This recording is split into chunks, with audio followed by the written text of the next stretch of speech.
Good evening. Hi, how are we doing? Let's hide that mother effing wheel. Dead walk. Hello, Rainy. Hi, Maeve. Oh, I finally got Outlast Trials. Yes, we are going to play some more Outlast Trials. Don't worry about that. I know my camera is going to have to fix itself here. Son of a bitch. This is why I have this handy dandy mirror. To fuck with the white balance. Hello, Carlos. How are you? Good evening. Good evening. Good evening. Oh, I think I need to move my thing over a little bit so it can be seen better.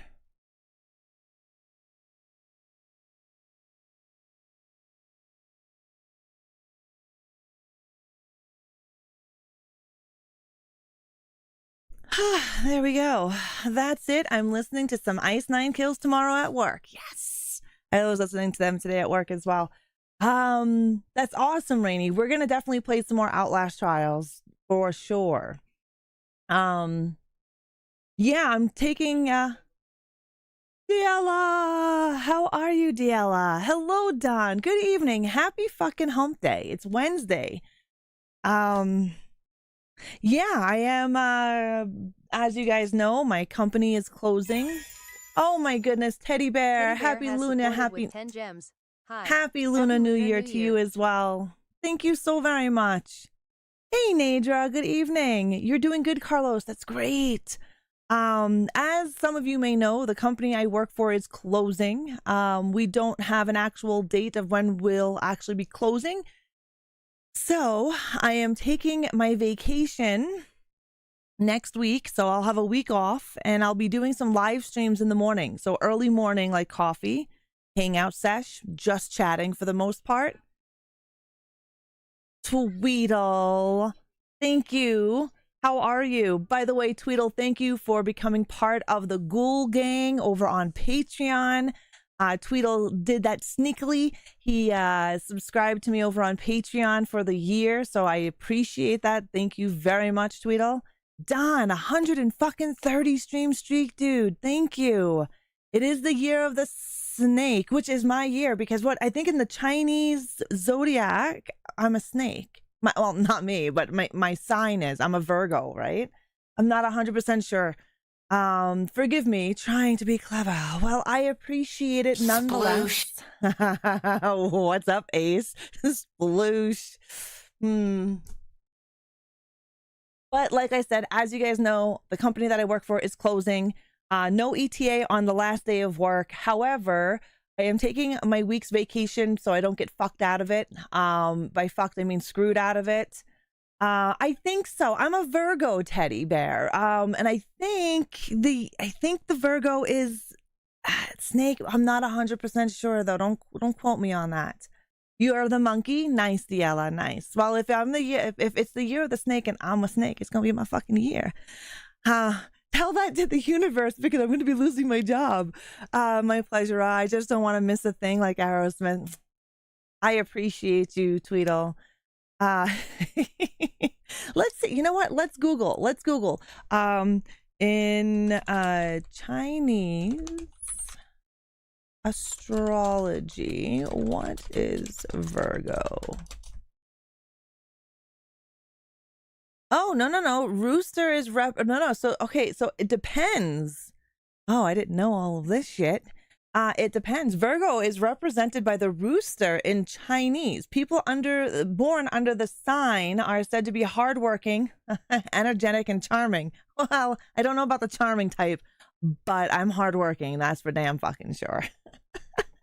I went AFK, came back, made Sailor jump. Apparently my voice sounded like a bass drop in a car speaker. That's funny. So I'm a cock. That makes more sense.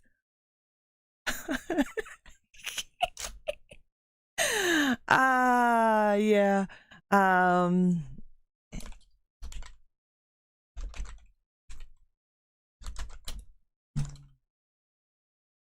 Okay, so let's see. Depending on where you are in Chinese astrology, I am a rooster. Chinese sign actually calculated by your birth year. Really? Not month? Oh, well, Teddy dropping fucking knowledge on me. I did not know that. There used to be, when I lived in New York, there was this Chinese restaurant. I fucking loved it. It was called How Mei, and it was delicious. And you'd go in there, and their placemats had the astrology. I can't remember what it's called for the life of me, because it's been like 30 years since I've been there. But they had a thing there, and you could go through, you could see your birth month and all these other little things that go along with it. I did not know that. So let me Google that. So there is a few roosters in the horde. So okay. So you're talking about your birth year, right? This is exciting. I like learning new things, Teddy. Google is yeah, I'm a snake. The year that I was born in is the snake.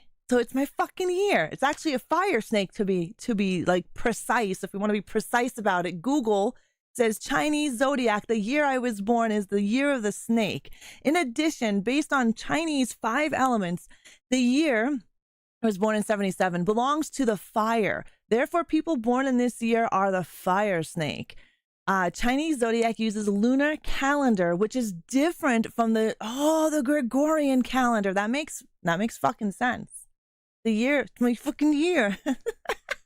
Thanks, Teddy, for that information. I appreciate that. Yay for Chinese placemats imparting knowledge, right? But Teddy told me that it was your year. I had no fucking idea. So I love learning something new. I think knowledge is exciting and new stuff is fun, even if it's just the Chinese zodiac. Sailor, how are you? How are you feeling today? So fire snake, I believe it matches with my earth monkey. I'm an earth sign according to westernized astrology. Virgo is earth. I know, so fire, right? That makes a lot of sense. My go-to violence, and I say go-to violence, my go-to violence is burning shit down. Monkey, how are you? And my temper, like I don't have a short temper. However, I'm one of those people that I'm super nice, however, piss me off, and I am like not too nice, like and that makes sense. Fire. You're the rabbit. You're a fire rabbit. Ooh, fire rabbit. Yeah. I'm glad you're feeling better. I heard Ace scared you, Sailor. We're just checking out Chinese zodiac and found out that the Chinese zodiac goes by the year, not your month, like not your westernized astrology sign. So I was doing Virgo, right? It's my fucking year. It's my year. Google says it's my year. And it's the Lunar New Year. It's the year of the snake. So I still wonder why the universe is making my job go bye-bye then. Tonight, we're going to be reading several scary stories. Remember, I told you guys that we still have a backlog of mail. So I'm still getting mail from like 2024. The last letter I received is letter 12, and it's dated January 13th, and I just received it this week. Yeah, every year of the monkey, I'm like, nope. I'm going to knock your teeth so far down your throat, you're going to look like you've been discount dentist. Oh my God. Personal favorite violent moment. Yeah. Teddy Bear, how has your week been? How is everything going for you? But definitely live chat if you are in on YouTube, guys. If you're on YouTube live chat, I did not. I said hello, monkey. And I'm going down the list. I want to read the Geneva checklist for inspiration. The other zodiac, I am Capricornus. I'm a wet goat, stubborn as hell. I'm getting there, monkey. I'm getting there. I had to go read 3 chats, 4 if anyone was chatting over on Twitter. Monkey gives out a lot of protein shakes. Fosticles, how are you? Good evening. Let us take a moment of silence to remember the heavy burden. So yeah, I've got letter 9 that showed up. Times like this that bring us closer. So letter 9 showed up 2 weeks ago, and it's dated November 20th. Letter 10 showed up at the same time as letter 9, and that is December 20th. And then The Christmas one, letter 11, came. This one is December 31st, and this one recently came. And letter number 12 is dated January 13th, and that one just showed up. So that's how delayed my mail is ever since they went on strike. They're still on strike, by the way. They're still on strike. However, they were forced to go back to work. And there's a ginormous backlog of mail. So I am still getting mail that is not even on time yet. Hello, Eccentric. How are you? I am well. Nice evil, guys. Nice evil. Let me see this rock and roll this evil here as well. I gotta see what my evil is like. ReAnimateHer. Fuck tits, man. What is that? 81%. I don't know what the fuck is wrong with me. I feel quite evil. But like I said, my go-to violence is to burn shit down. Like, seriously, burn shit down. I don't know, Deadwalk. I don't know. Nice. Yeah, that's really cool. Fire snake. Fire snake. You learn something new every fucking year. 2025, right? Look at that. It's really cool to see the different cultures and the astrology that goes along with these cultures. Like in Western culture, we don't really celebrate astrology. Everyone thinks it's kooky. But in other cultures, they actually celebrate it. They look towards it as it's a divine tool or something. So I find it weird how each culture around the world plays into astrology. Hey, Vargas, true horror is what's happening in America right now. Don't envy Canada. Canada is fucked, dude. You have no idea. No idea. You don't want to be here. Apparently you need to go burn something down now to get that evil up. Yeah, I do. I know where I want to burn. Basement cats! Did you hear your sounds? I hope everyone hears their sounds. We are also pretty fucked. We are fucked and not in the fun way. But Vargas, art imitates real life, right? So whatever you guys are going through in the States, because I'm not in the States, whatever you guys are going through there, life imitates art. Art imitates life, right? And in Canada, we are no better. Trust me. Our unemployment rate is 6.8% right now and rising. It's not good. Zombie, oh my Lord, Zombie, your evil is only 24%. 24. What were you doing? Did you help an old lady cross the road today? Were you doing something nice? Because your evil shoal went down. Your evil on YouTube is great, Deadwalk. You don't have a wannabe dictator tearing the No, but we have a guy that doesn't give a fuck about our country and sends money elsewhere and resources and allows foreign countries to rape our land and to force Canadians into homeless mode. You may have a dictator. We have somebody who's way worse, someone who doesn't give a fuck about us as Canadians. He's the reason why we're so fucked right now, like so fucked. Help a disabled wheelchair-bound that's why. You helped a disabled wheelchair-bound veteran today. That's why your evil is so low. Good for you, though. Good for you. Always do good deeds, guys. Always do good deeds. If you have a chance, you see someone needs help, help them the fuck out. There's a lot of people that go around every day in life that are worse off than we are, whether it's a handicap or whatever may be the fucking issue. If you see someone in need of help, fucking help them. One act of kindness can make a huge ripple in the whole world, right? That one little act of kindness can start a huge thing in the world where everyone starts doing something kind for somebody. Hi, Tev. How are you? TV test pattern. Trump just opened his first constant. I have no idea. I don't really do politics. I don't talk about politics. I haven't read up on American stuff because I'm not in America. So I have no idea what he's opened up, what he's done. Yeah, I don't know. What he's doing is this dick shit. Oh, okay. You missed Carlo Saturday night. He was in Discord. Yeah, Carlo was hanging out with us. Carlo was a ladies' bat and was hanging out with us and watching horror movies with us Saturday night. But yeah, they say art imitates life. So the real horror is everyday living, walking outside in the world, anything can happen, right? In a movie, at least everything is contained.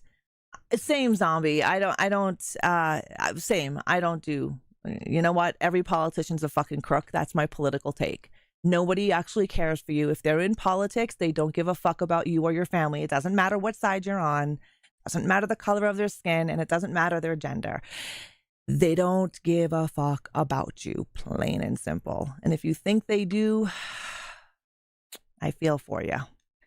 If I'm heard back in the radio, the scenes that you're hearing said, do not use Canada's from what? Keep Canada out of what? Keep Canada out of whatnot? What do you mean, Don? I'm kind of confused there. Oh, no, you're good, Tweedle. You're good. I don't mind if someone brings a topic up. I'm just not going to dive into it like I know what I'm talking about, because I really don't. I don't know what's going on in the States. I know you guys had your election. Your president's there. That's it. I think news is just made up a bunch of shit that people like to feed you for fear mongering. And I don't listen to the news. I don't listen to the news at all. I don't read about news articles. If someone posts something and it passes my timeline, I might quickly read it. But other than that, it's just negative shit. And I've got enough negativity going on in my daily life that I don't really need to read about it. Don, you're going to have to translate. Yes, because I'm not sure what you actually said, Don. I have learned one thing in 44 years. The only that gives a fuck about you is you, and the rest of the world would care less. 100% zombie. I mean, that when it comes down to it, yeah. I haven't watched the news in years. Yeah, I don't watch the news at all. I don't have cable television, so I don't even look at like news channels. I've heard this if I'm going. So you heard the radio when you were going to work, something about Canada? As I wasn't really sure what you were saying there. I mean, don't get me wrong. If there's something that's going on, I will research it. I'm somebody who thinks for themselves. I don't follow what people say. Someone with 1 million followers can say the sky is fucking purple, and 1 million people who follow that person are going to believe it. I'm not that kind of person. I will do my own research. I use critical thought and common sense. It's what I use. So if there's something out there that I need to know, I will find it. I don't need somebody on the news or some influencer to tell me what's what.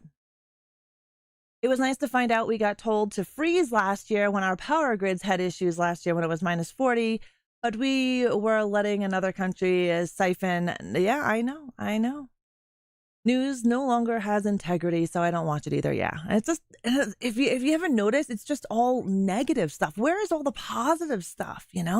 Where is oh, today this zombie nation helped a disabled veteran cross the road. Like, where are these positive things? Back in the day when I was a kid, I remember the news coming on, and I remember, okay, there was always going to be something not so nice, but then there was a lot of positive in the news. I don't know if you guys remember the news back in the day. Basement Cat, look at that horniness. We just have the internet and my phone. Yeah, I just have the internet as well, Nadra. Common sense, soon it will be as dead as a dodo bird. Yeah, no, you're not wrong. Ironically, last week there was news of a part of Dallas had purple skies and people were freaking out. We have orange pink skies right now. They're beautiful, beautiful. I knew you were saying Dallas. I kind of figured it was Dallas the way you spelled it. So anyways, having their friends in this country and want those followers that really appreciate 2K followers. Okay, Don. That's the local news that reports on positive stories, and even those are few and far between. The news don't report on a house not on fire. Yeah, no, 100%. How are you, Mark? How are you doing? I remember when I was a kid, I remember seeing quite a bit more positive news than I do now, right? Mischief Maker. Oh, yeah, we have beautiful northern lights. They're green. It's nice. Costos, how are you? Well, I would freak out as well, but I have to admit, I would also hope I'd get superpowers from it. Right? Could you imagine that? I'll call it smart sense reanimator. Common sense does not exist anymore. Yeah, I guess so. Smart sense, right? Think for yourselves. Think for yourselves. That's a big thing. Think for yourself. Research. If you're unsure what something's saying, research it. Research it. Knowledge is power. Hey, Jake, how are you? That or horrible cancer. Yeah. Ugh, yeah. I'm good, Jake. I'm good. I just found out that it's my year. It's my fucking year, and this is the year of the snake. Teddy was dropping some knowledge on me. This is the year of the snake, and I was born during the year of the fire snake. Clint Eastwood was once told, read the comic section as opposed to obituaries. You'll live longer. I don't mind reading obituaries. What do you get tired of is Facebook, these posts that people make. Oh God, Neo, yes, 100%. So if you're not on Facebook, this is where it all started. Facebook started paying average people for engagement. So channels that had a lot of likes, a lot of followers, started paying them for engagement. So now what people are doing is they're using AI and they're creating these posters like Halloween getting a TV series, Rob Zombie creating a TV series about Freddy Krueger, Killer Clowns from Outer Space sequel, and post these things all over Facebook.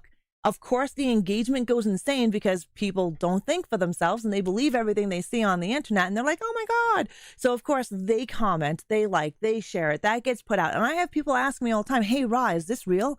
Did you know about this? And I'm like, nope, that's fake. That was made by AI. It's an engagement farming. It's clickbait. It's the new form of clickbait. People do it. It started on Facebook. A whole bunch of AI nonsense. Yeah. Did you hear about the guy that, oh, hold on. I got something to tell you. Read the obituaries. Maybe someone who had a good job died, right, Deadwalk? Yeah, right. I'll tell you something here about AI in just a second. Nutty people. Yeah. I've seen only a couple of them. I instantly block those profiles. I've seen quite a few of them, Custos, quite a few of them on my feed. Yeah, Fusa is here. She's hello. The internet has never lied to me, but people on the internet lie to me constantly. Right, Mark? Yeah, Kung Fu Kita Fusa, she's here. Okay, so talking about AI, I was on Twitter and I saw this guy posted a video saying that he was able to replicate what Sam Raimi did at the age of 22 in Evil Dead. So Sam Raimi took a camera on a 2x4 and was running it. So you know the scenes where the deadite, the entity itself, is chasing somebody, but it's not in human form. It's disembodied form, and it's really fast, and it's following. So this guy posts the video like he's proud of it. And he was able to recreate that kind of motion for his own movie. And he posted it on, I guess it's some AI that creates movies. And he was so proud of himself that he took something that a 22-year-old film school dropout created back in the day and utilized it in his video as AI instead of actually doing it. TikTok ban was about social news that government didn't agree on because it was news they can't control. Possibly. Nice, Custos. Thank you for the 3-stream streak. By the way, when are we going to get internet hitmen, hired hitmen to off-tech moguls responsible for AIs? You know what? There's a place for AI. I'm not gonna lie. There is a place for AI. However, creating art, okay, whatever. I don't consider it art. It's computer generated art, right? I don't, I believe that there is a place for AI in the world. I do believe. However, I don't think it should be used to take over movies. I don't think it should take over to replace actors. I don't think it should replace people's jobs. It's still AI. It's still a computer. It's still code. It's not living and breathing. You know what I mean? I still think that, there is room for AI, but not on the level that we're utilizing it today. only for medical research and weather prediction. I think it helps people with resumes. It helps people utilize different things that they once did not know. I mean, you could just go to Google and utilize Google to learn how to do your resume, but it's a lot easier to upload your resume to AI and AI will fix it for you. I'm not saying AI is like the end all be all, but it does have its place amongst us, just not where it should be right now. Everyone's using AI to create visuals, to create music, to create art. And it's just like, leave that to the humans. Utilize it as a tool. AI is a tool, the same as yeah, exactly. It's a tool. I'm not against it.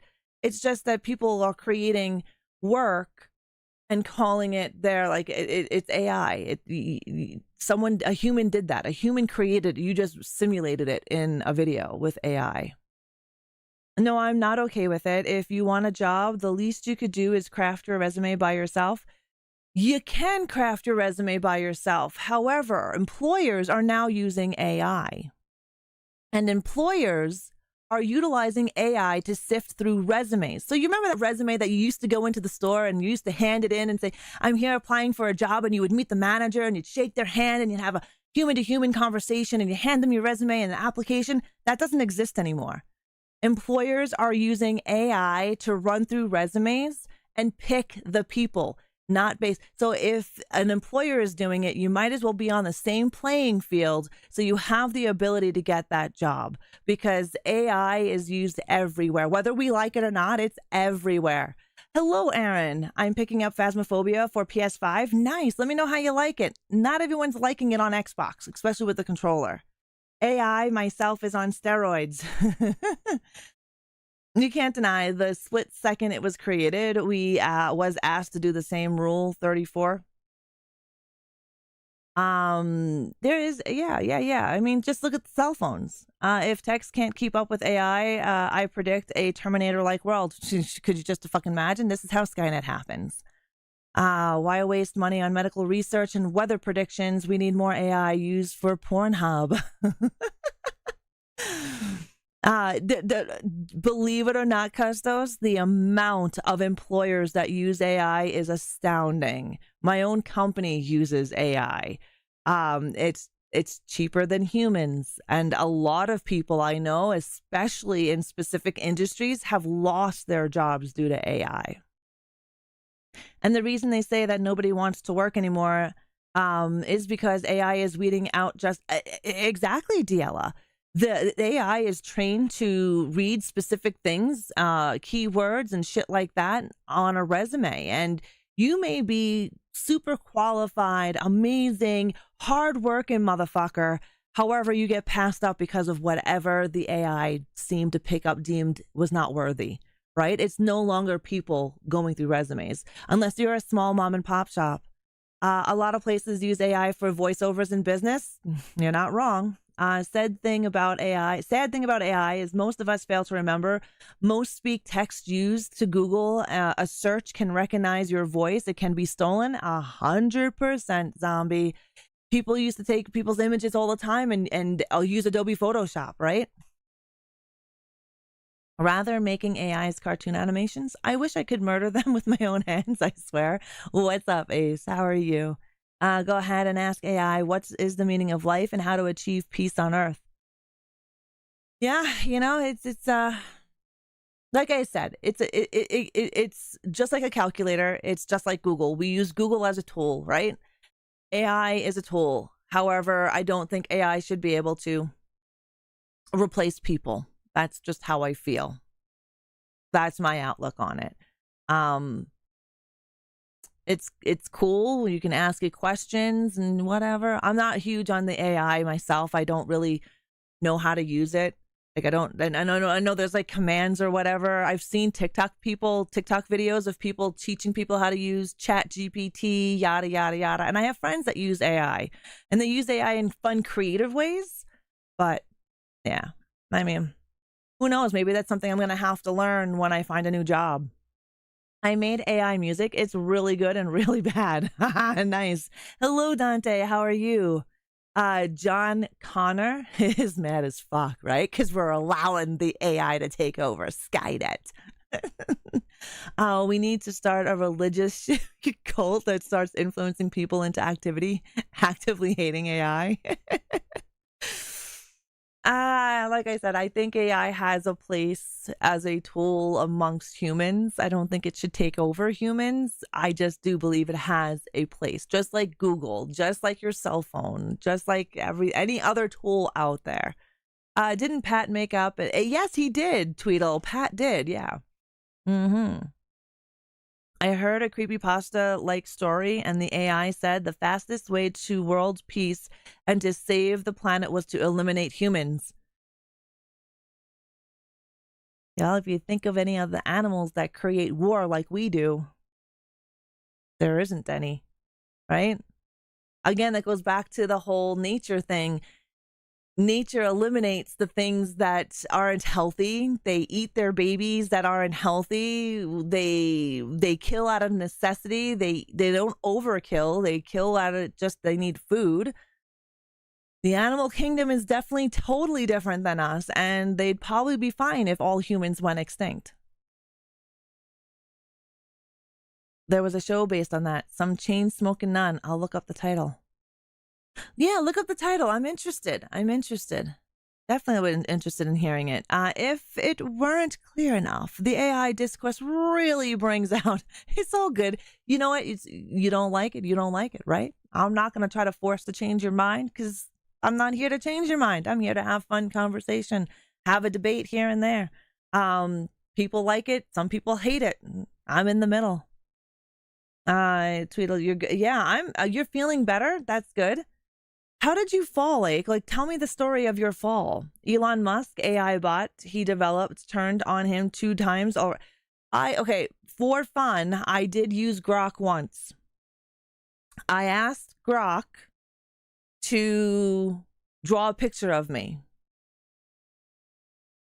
If you see my Twitter, you know how many pictures I post on Twitter. I've got a fuck ton of me, my face. Grok turned me into a young black man. Not complaining, just saying that when I asked Grok to draw me, they drew me like a young black man. I'm kind of far from, a young black man. I'm whiter than white. I glow in the fucking dark when you turn the lights off. Grok, Grok. Grok. Hold on, let me see if I can find the picture. I'll show you what it turned me into. And what it says I look like. I giggled really hard. I said draw me. Hold on, I'll show you. Do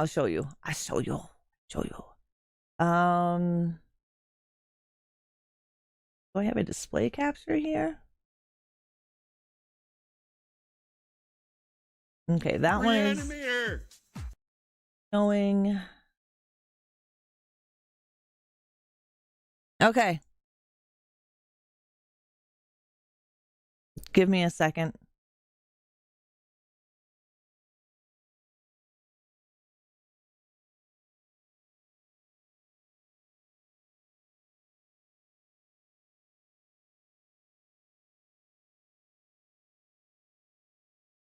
This is what I asked it to draw me.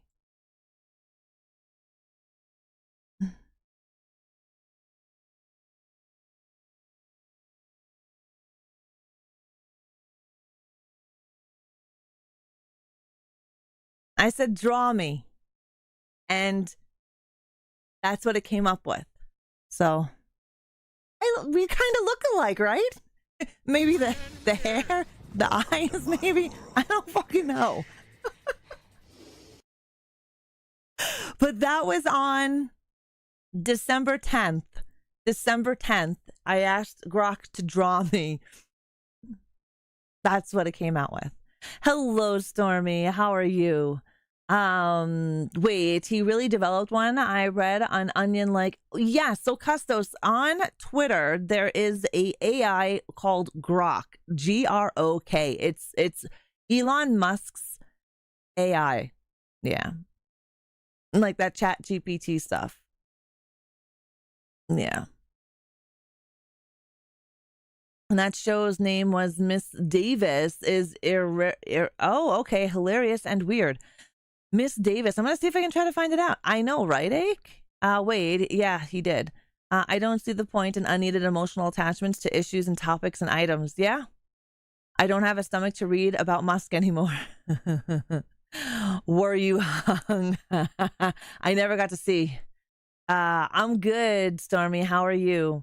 Maybe in a past life, right? What are you talking about? It looks just like you. You're also from Pale City? Yeah, I'm fucking pale as fuck. My guinea pigs would probably take over. You know what? I love cats, Vargas. I am glad you're doing well. Teeth look similar. Yeah. I think that, yeah.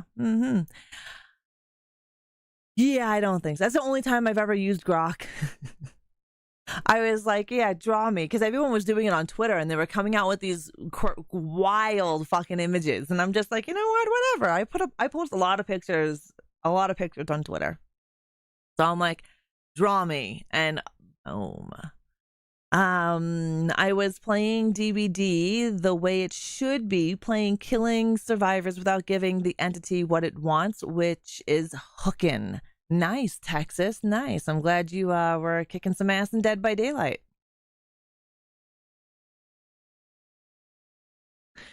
I am as pasty gets. Yeah. And I can't go out in the sun. One, I have a allergy to the sun. And I'm very, very pale.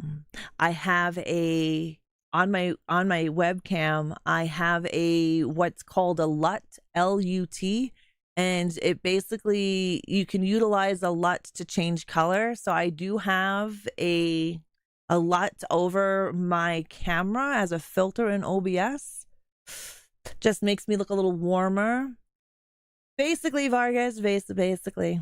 I get sunburn in the winter when the sun reflects off the snow. I put a link in the horror sci-fi channel. Perfect. Thank you, Diella. Sailor said she's gonna start writing porn novels and she should have Ace read them. Duh. She should write porn novels. Crazy, we got a foot of snow last week in the beach and next week it'll be in the 70s. We're getting a fuck ton of snow starting tomorrow night for up until Sunday, and then it's going to drop to -30. Yay, Alberta. Next time, ask it to draw you like one of its French girls. And I will ask it. I will ask it, Monkey, and then I'll show you what it says. Yeah, enjoy. Yeah, so much fun. I hate the cold weather. But let's get our tarot card reading done, and then we've got quite a few letters, our scare mail, scary stories. We're going to read those. But yeah, crazy. The weather is crazy.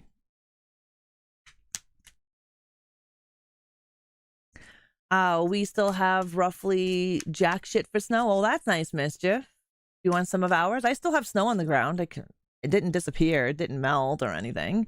Drawn like Kate Winslet in the Titanic.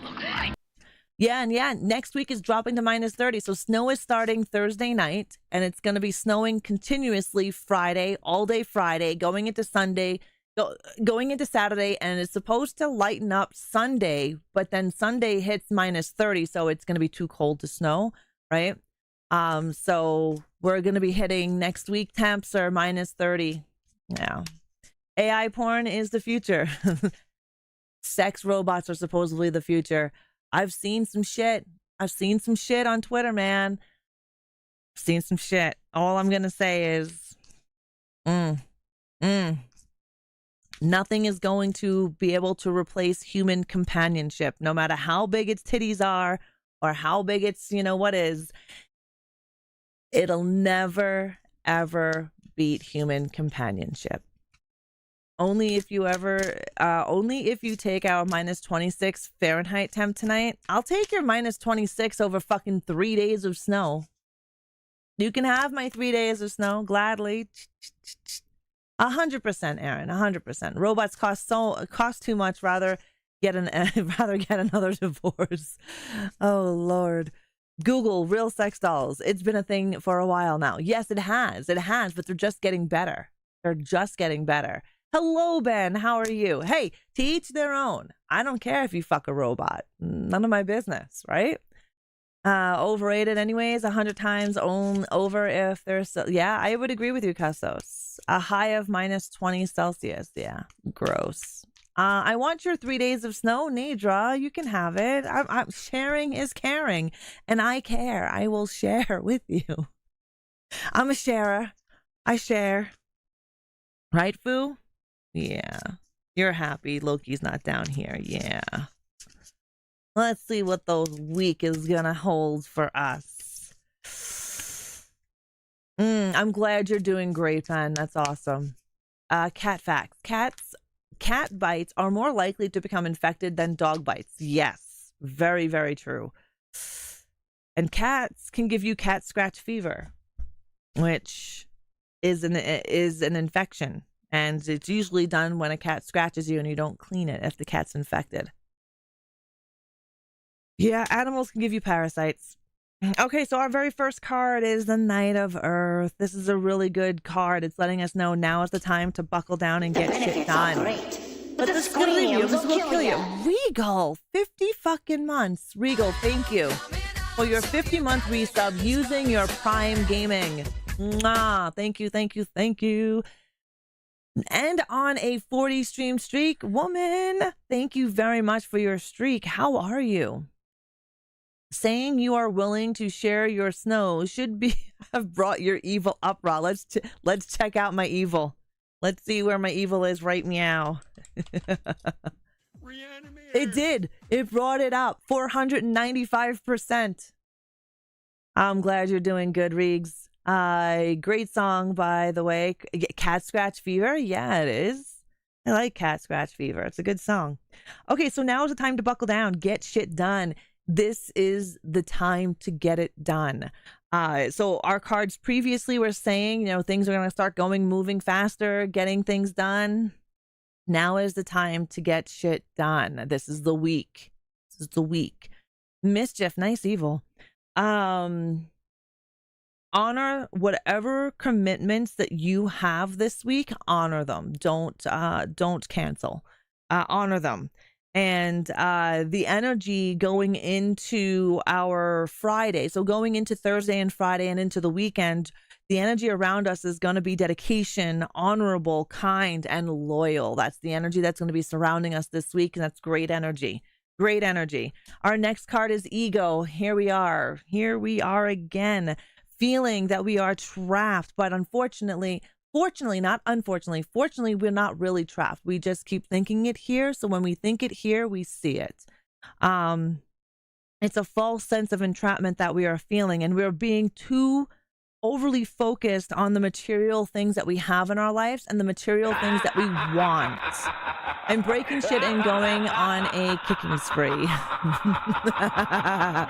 Yep, you have to get your evil up.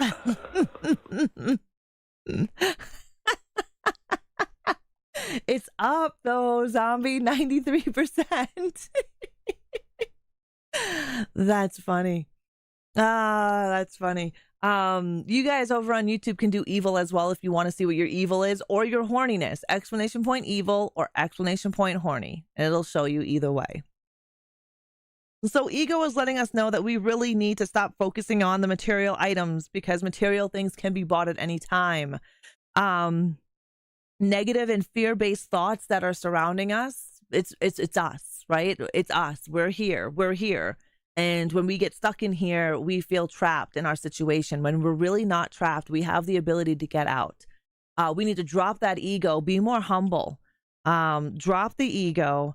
And for some of us, stop belittling yourself because whatever happens is usually out of your control and you can't control it. So dwelling on it and focusing upon it is just going to make you feel more trapped, right? So break free of those chains. The next card is the 5 of Air, and this is going to let you know what? You make mistakes, we learn from them. If you don't make mistakes, you never learn. And if you don't learn, you don't grow. You'd be stuck at the same person that you were 10 years ago if you didn't make those mistakes that you made throughout your life, right? Those mistakes are necessary. Nobody is perfect. Nobody is perfect. We all have shit. And learning from those mistakes that we have made are turning us into the person we are today. And the mistakes that we're going to make tomorrow, because we're going to make mistakes, are going to turn us into the person that we're supposed to be in the future. Don't dwell on them. Shit happens. Regardless of what it is, whether it's a fender bender, whether you broke a glass, whether you took something from the store without paying for it by accident, we'll say accident. Whatever you did, whatever mistake that you did, that accident, whatever happened, learn from it. Take from that. Learn from it. And the very last card is life experience. And this is going to be a significant life event. It's not a bad life event, guys. So it's not a negative thing. Your world isn't going to fall down tomorrow. This is saying that you yourself have already started making these changes, whether or not you realize you've made these changes in your life, but these changes are going to lead to a really big event, a big change in your own life. And it's going to be a really good time. This is your time. Spread your wings and fly kind of deal, you know? It's going to be a positive time. You're going to be happy. So that is just a heads up. I wonder if that's also, I think these cards are like slapping me in my face, because I'm not going to lie. For the last 3 days, I was stuck inside my own head with ego. I was upset about losing my job. I haven't lost it yet, but it's inevitable. It's coming. So I was stuck in my own head about losing my job, because I really enjoy what I do. I really enjoy the company that I worked for. And it does suck knowing that I will lose it, but then I'm better mood today, just a better mood today, because I got out of being stuck in my own head.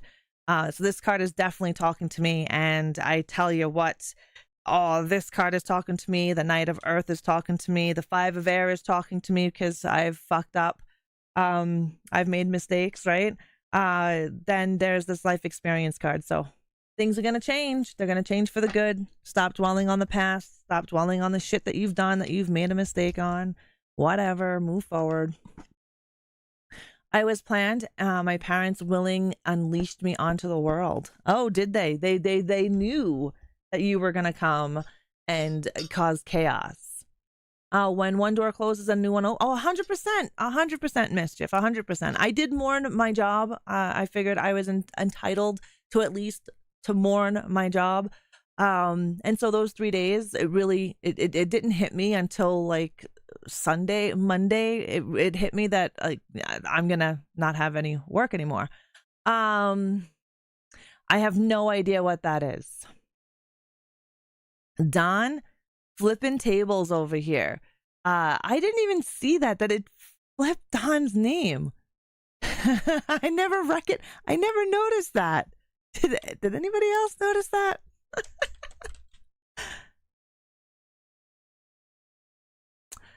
I don't know if anyone speaks. Oh. You noticed? I just noticed that. I was found in a creek. Yeah. But my grandmother used to say that we were found in like a cabbage patch. She was a weird lady, that woman.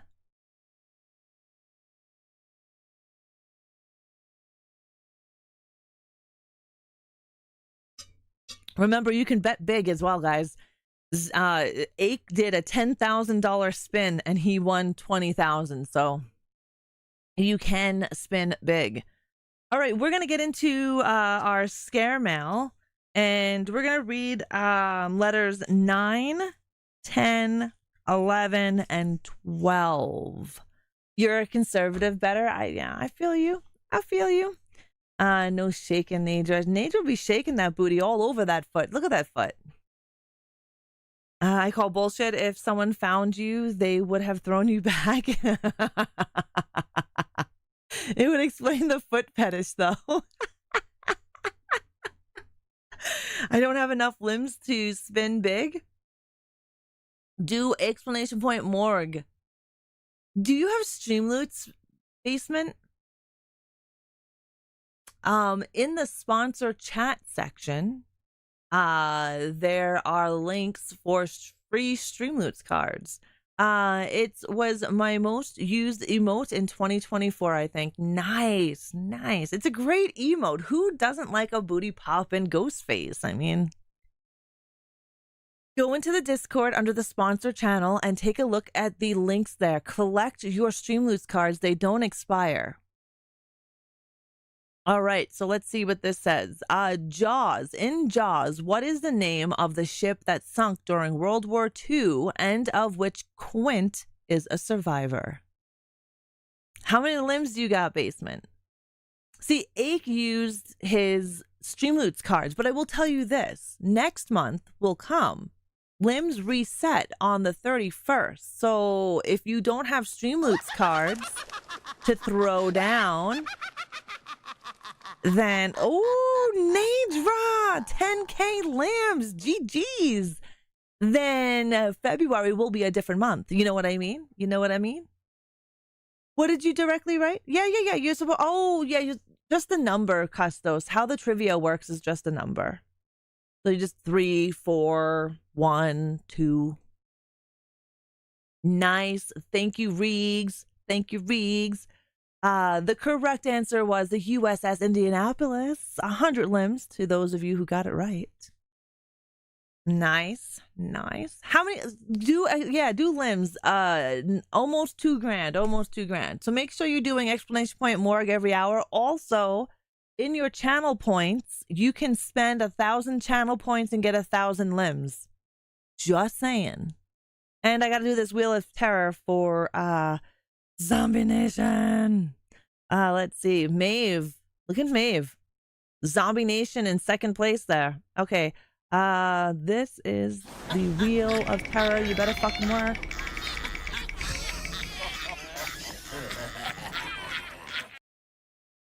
Oh. Zombie. So, Zombie, you have VIP. You can either... Okay, so Diella redeemed Skulls for Limbs. Can one of my mods give Diella 1,000 limbs, please? So, Zombie, you can either respin or you can give your VIP to somebody else in the chat. I have no idea if that's still only from one Ake and Ra gave Mr. What, Tweedle? Nice. Number 5. So you're in 5th spot. So mods are a different thing. Mods will get their own thing. Right now, the one to beat is really Maeve. I do have to give trivia points to those of you that do trivia because it's being what's the fucking word I'm looking for? Not curated. What's the word? It's an accounting word, and I can't think of it. I'm in an accounting. I could do 34 more times. 35 more times? So giving this VIP, I just got in the spin. Yes. Not the one that you're wearing. You don't ever give that one away. Just this new one, because you can't have two accumulated. Dead walk. There we go. Accumulated. There are limbs inside the other bot that have been accumulated for this week that I still have to add into Firebot for you guys. And another 1,000 limbs for Diella. English is always hard. Did you see the new trailer for Sinners? No, I have not, Vargas. I need to go and see it. There's actually a few things. By the way, this Friday, I'm going to be creating a video on a brand new horror game that's not even out yet for me to play. However, I have been invited. I was selected to beta and alpha test a new horror game that I think is going to be fucking awesome. Like, awesome. It's an asymmetrical horror game, 1v7. Gonna have like a Friday the 13th feel-ish to it, and I'm gonna be talking more about it on Friday. I'll be making a video for it. It will be going up. It'll be in depth. I actually hung out with the devs, asked questions about the game, and I will be bringing them to you on Friday. Moon over Miami, hello. Hey, the Rainy just traded 100 channel now. Oh shit, I don't think my mods need to do anything. You know what? Let me quickly check if I can have the bot automatically do that. And then my mods, fuck me running. I didn't even think of that. Give me a second here. Let me take a look. I just realized that I think my mods won't have to do it if I just channel points. Skulls for limbs, unpaused, edit.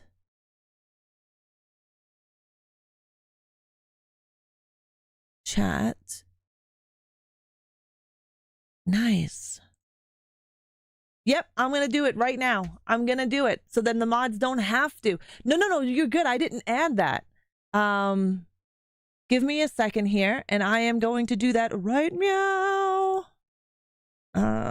Chat. What is up, serial killer?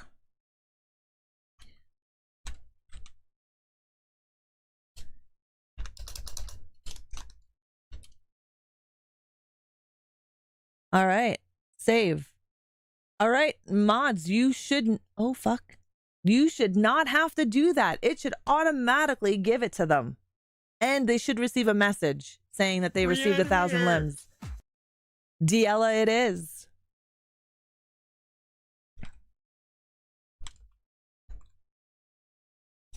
Boom. Diella's got it.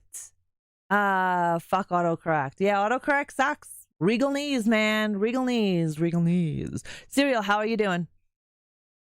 You're just in time for scary stories. We're going to open up letter 9. Fuck the prime time, bitch. Yeah, it might. Nah, whatever. You're also learning Spanish. So my autocorrect is like, did you mean this or that? Nice, Regal. What made you want to learn Spanish? That's pretty awesome. I'd love to learn a new language.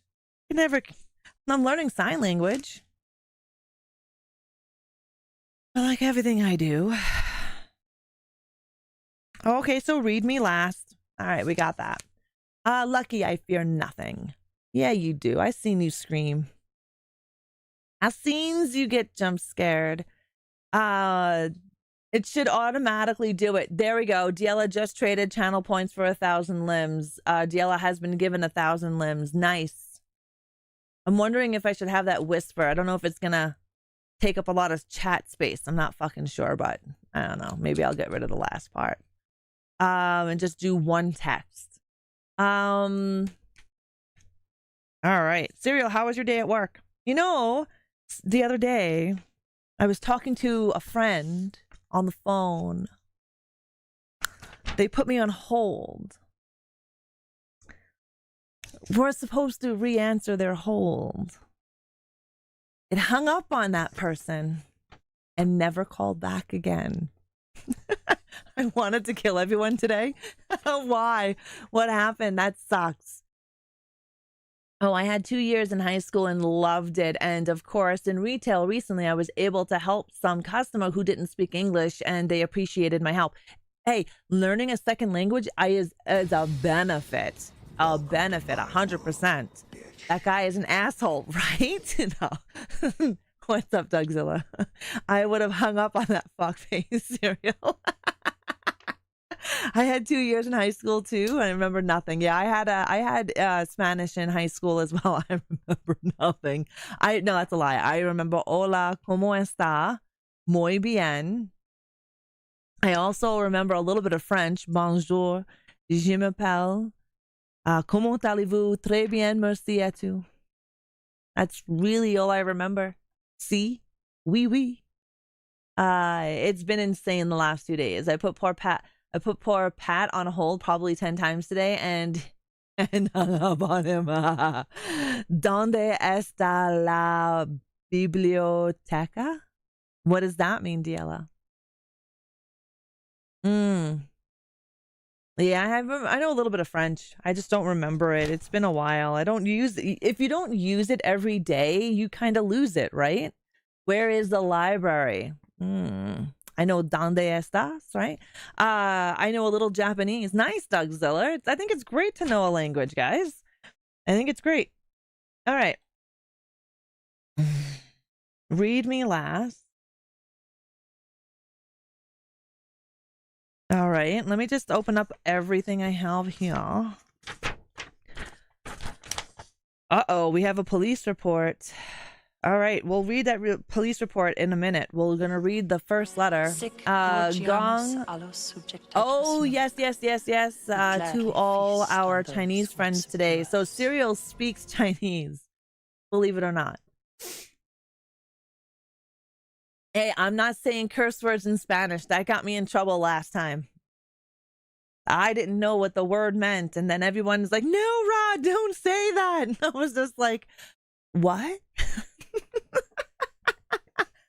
So no longer do I repeat specific words that I think is a cuss word because it got me in trouble one day. Hard-ass language to learn, though. Yeah. I think English is hard. Yeah, that is Happy New Year in Cantonese. Nice. Yeah, Serial speaks Cantonese. Like he just doesn't know a few words. He fully speaks Cantonese. I now need Serial to stream. He does. Tweedle the next time he's live. Ask him to speak Yes, Teddy Bear. So Serial Killer, my buddy Serial Killer, he does stream on Soup. He speaks Cantonese. Yeah. Thank you for the shout out for Serial Killer. To show you. I think it's great learning another language. Do you speak Cantonese, Teddy Bear? Not Mandarin? Feliz cumpleaños. That sounds familiar. Okay, I will ask him next time. Nice. Yeah, ask him next time that he's live. I think he's going to be live this Friday. Serial, you live this Friday? Happy birthday. Oh, nice. Yes, he does stream on Twitch. He streams everywhere. Not so much anymore. It's been years since speaking it, but I am sure I could order food. Well, you did order food. I heard you doing your thing. I can't remember what restaurant you were in. We were on the phone. I speak a little German and Dutch. Nice. You're not streaming Friday? Hello, Miss Lovely Hearted. How are you? We're gonna, you're not streaming this Friday, is what you're saying? Happy hump day, Miss. I hope you're having a good week. Hopefully your week is good. You're Dutch, Greek, and Irish. Nice. I have been learning sign language, so I know fine. I know how you. I don't really know other languages besides a few words, but I have been learning sign language, so that's a language, I would say. All right. Let's get on to our first letter, number 9 in Scare Mail. I admit I probably acted a bit out of character as I was a little beside myself by this point. Pent-up anger and frustration aside, I probably shouldn't have resisted when the officer tried to put the cuffs on me. But what can I say?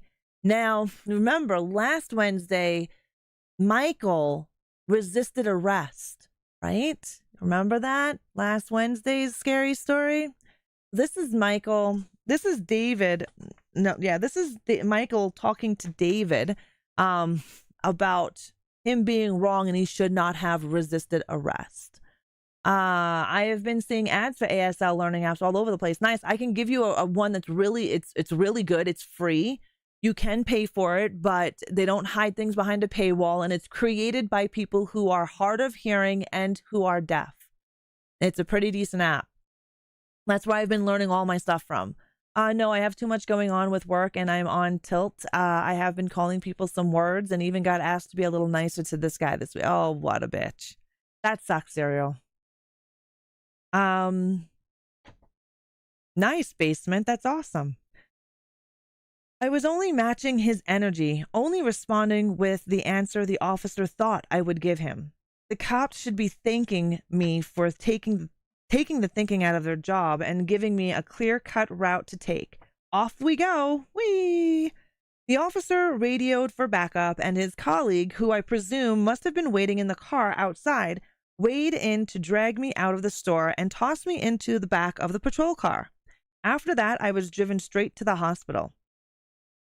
Hours dragged on without any stimuli. I spent most of the night waiting. A nurse gave me a hospital gown and took my shoes, and my room I was being held in was locked from the outside. I checked the door, of course. The room had also been completely sanitized of anything other than a bed and a TV mounted to the wall in a solid metal box. I had to chuckle at the irony. Bit like life, isn't it? Sleep or TV. Pick your poison, both of which will waste your life away if you're not careful. How true is that, man? That is so true. You've got a Godzilla figure from Godzilla -1. Nice, Doug. That's awesome. GG's on your collection. You're at home watching videos, Moon? That's awesome. I choose neither. I found a slightly darker spot on the whitewashed wall and made it my life's mission to stare at it and count the passing minutes seconds by agonizing second. A doctor came in, but no Thorazine.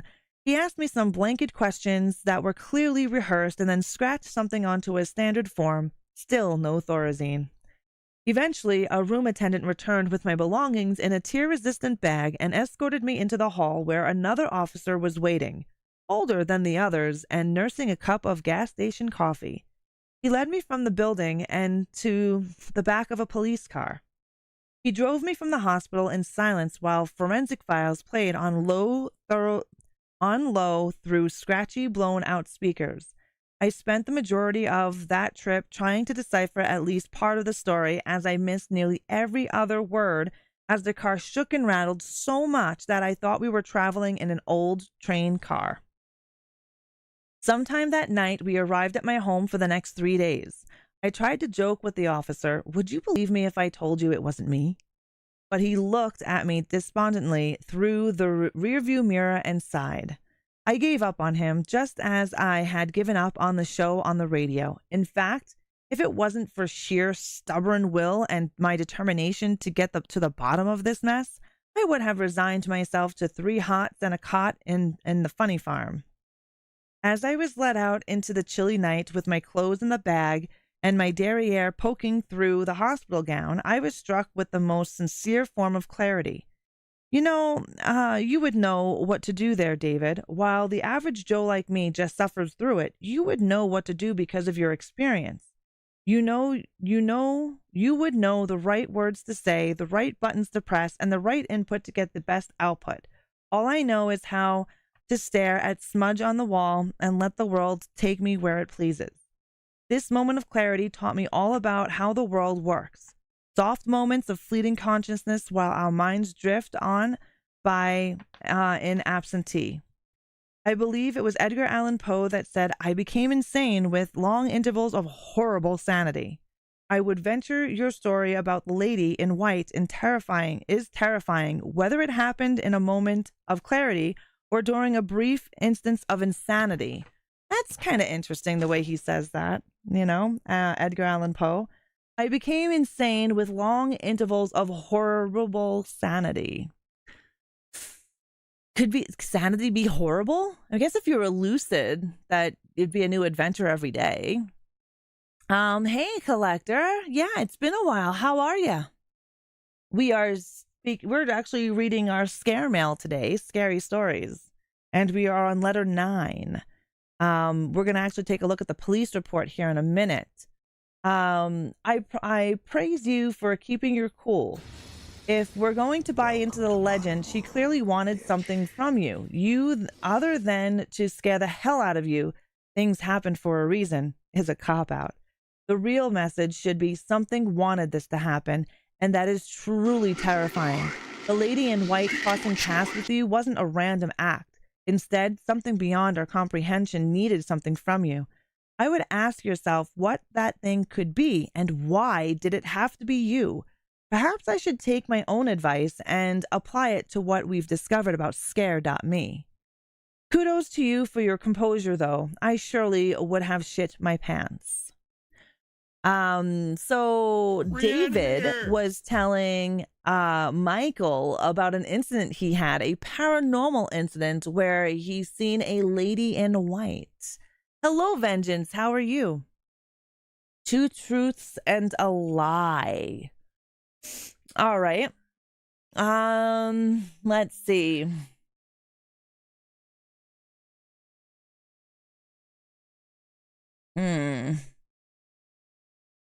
I love the movie Down Periscope. I've met Leslie Nielsen. And I love garlic knots. Which one's the lie? Right? I should add that. Anytime someone does that, I should add that. Ding, doo, doo, doo, doo, doo, doo. So you think garlic knots is the lie? Really? You don't think Down Periscope is the lie, or Leslie Nielsen, meeting Leslie Nielsen? The truth? The lie is meeting Leslie Nielsen. I've never met that man. I would love to meet him, but he's, 6 feet under somewhere. I love garlic knots. We don't have them here in Canada that are really good, unlike New York. And Down Periscope is a kick-ass fucking comedy. Penis. Hello, Vengeance. Nice stream streak there. Thank you very, very much for coming into the stream 3 times in a row. You've met Leslie Nielsen. I love Leslie Nielsen. I do. I think he was such a great actor.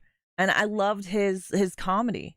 He did, Repossessed, which is a spinoff of The Exorcist. This is where Scary Movie comes in. You know what I mean? The Leslie Nielsen films from yesteryear is what inspired for Scary Movie. Dead and Loving It. Fuck yes. Repossessed, Dead and Loving It, Naked Gun, Creep Show. There's been a lot that man has been in. He came to my high school gala because he was actually from Edmonton. Yes, he is. He's from Edmonton. Airplane was fucking kick-ass. I know some of you youngins have no idea what Airplane is, but Airplane is a movie from the late 70s. It's a great movie. And went to my high school. Nice. That's awesome, Basement. Yeah, I've never met him, but I like Leslie Nielsen. I would have loved to meet him. I never met him, though. That's the lie. Funny film. Yeah, it is funny film. Mr. Magoo. I fucking loved Mr. Magoo too. Okay, so but maybe the solution here is the most obvious one. What to do in these situations. In most, it would seem you could help me.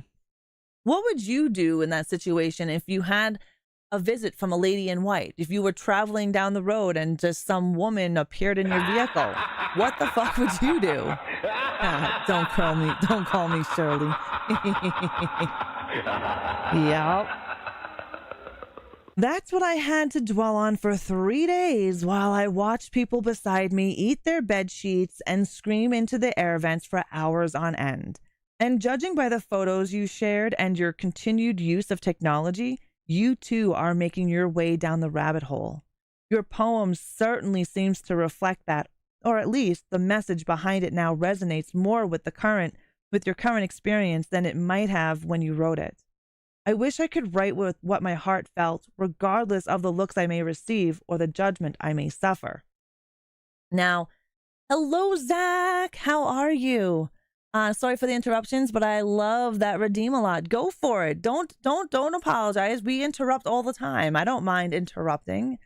Quit driving. There's already enough crazy shit happening on the road, not dealing with special hitchhikers, right? Ask her what the fuck is up, and only one way to get a ride, ass or gas. Yeah, Heavy has that sticker on his vehicle. It's ass, grass, or gas. Nobody rides for free. You're good, Zach. That's good. Good. We are reading some scare mail. We are going over some of the letters that we received. Remember, we're behind because my mail is still on backlog because of our strike. So we're doing that right meow. And we're talking about David, who had a paranormal experience when he was driving down a road and this lady in white appeared in his vehicle.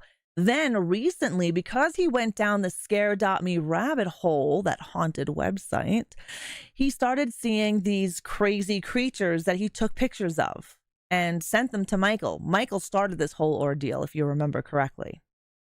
A fucking sofa rigs? Jesus, shit cunt, that America tariff is real. Just talking about a couch. You owe me a sofa. You owe her a whole fucking sofa, cereal. Talking about sofas, quick little sidetrack here, squirrel. I was watching a video where you can order these sofas from China, and they're called No Bone Furniture. And they put the warehouse that it's coming from puts this big fucking sofa on this machine, and this machine crushes it down into like this flat piece of whatever, and then you take it out of that package, and the sofa comes back up, and it's a normal sitting sofa. The fuck? I thought that was pretty cool. It flattened the fucking thing like it was flattening a car, you know what I mean? Anyways, moving on. I find the title of the poem you shared with me interesting, David. Coffin nails. One of the curses of humanity is that we always seem to think about death, but never about the structure around death. The wood, the nails, the dirt.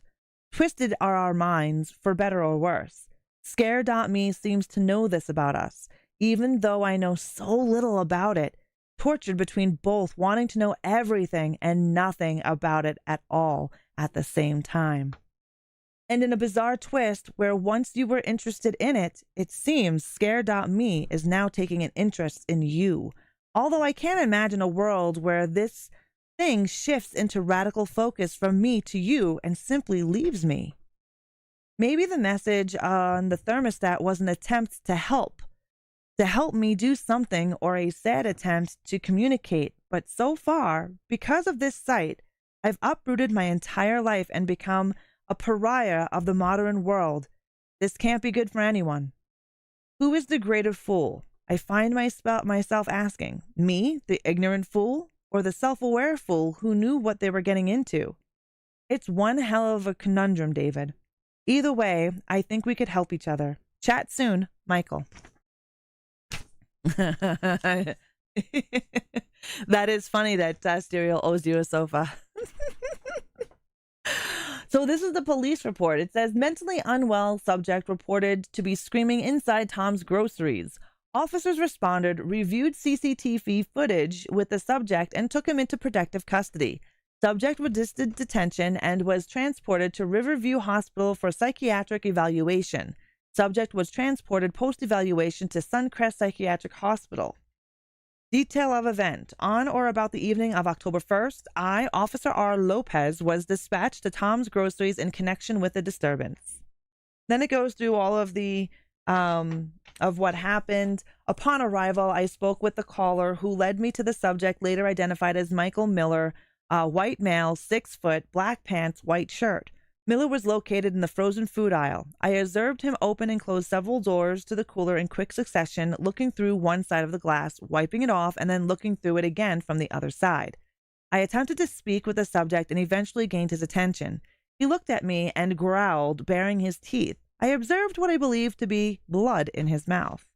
Upon closer inspection, I observed what I believed to be more blood around the collar of Miller's shirt, and his pants appeared to be soaked through about his groin area. After attempting to speak with the subject for several minutes, he began rapidly opening and closing the cooler door, slamming it each time and screaming when it was open. The only decipherable word was Viergutz, which, upon searching the internet, I now know to be the name of the author based in Texas.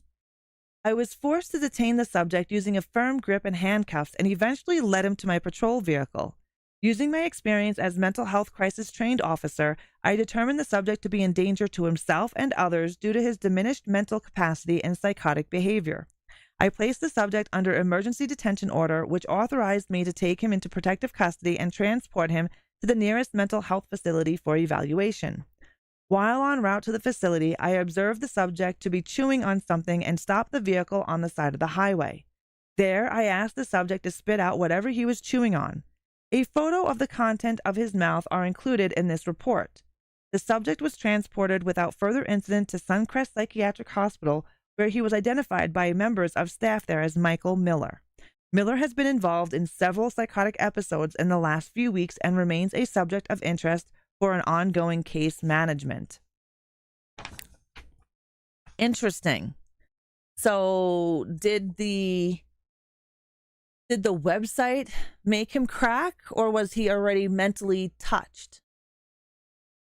I mean, we know that he's been going through some shit, and I don't see a picture in here. Like, what was he chewing on? I want to know what he was chewing on. I don't see no picture. Okay, well, whatever it is, we're not seeing it tonight. And now we are on the last letter. This is from David to Michael. Chewing on a face. I thought maybe he was going to be chewing on a finger. You know, you never know. I mean, I've seen the movie Eat. Has anyone else here seen the movie Eat? I have. Eating oneself. Double points, COD zombie voice. Double points. Okay, so Michael, I read your last letter twice over and the police report more so. Let me clear the air. I am so sorry this happened to you. It isn't easy being on either end of the interaction you had, but I'm glad you came out of it unscathed except for your pride. It's always uncomfortable when all eyes are on you. As far as the report goes, I want to believe that the officer is willing to stake his career on everything he wrote. Is it possible in any way that this is a simple case of mistaken identity? Is it possible that the officer mistook you for someone else and the person on the monitor wasn't you at all? From what I know, whenever an officer writes a report, they risk their career and perjury charges on the validity of their assessment. I also know that it takes a lot of clear evidence to issue those mental health orders. Looking at everything from an officer's perspective, I likely would have done the same that he did. The behavior he was observing was unreasonable, and that's the guideline we must abide by. Is it unreasonable? That was something that stood out from your letter. This idea of working together, eventually meeting up, and how reasonable it seems, and that you and I aren't too dissimilar, and how reasonable that also seems.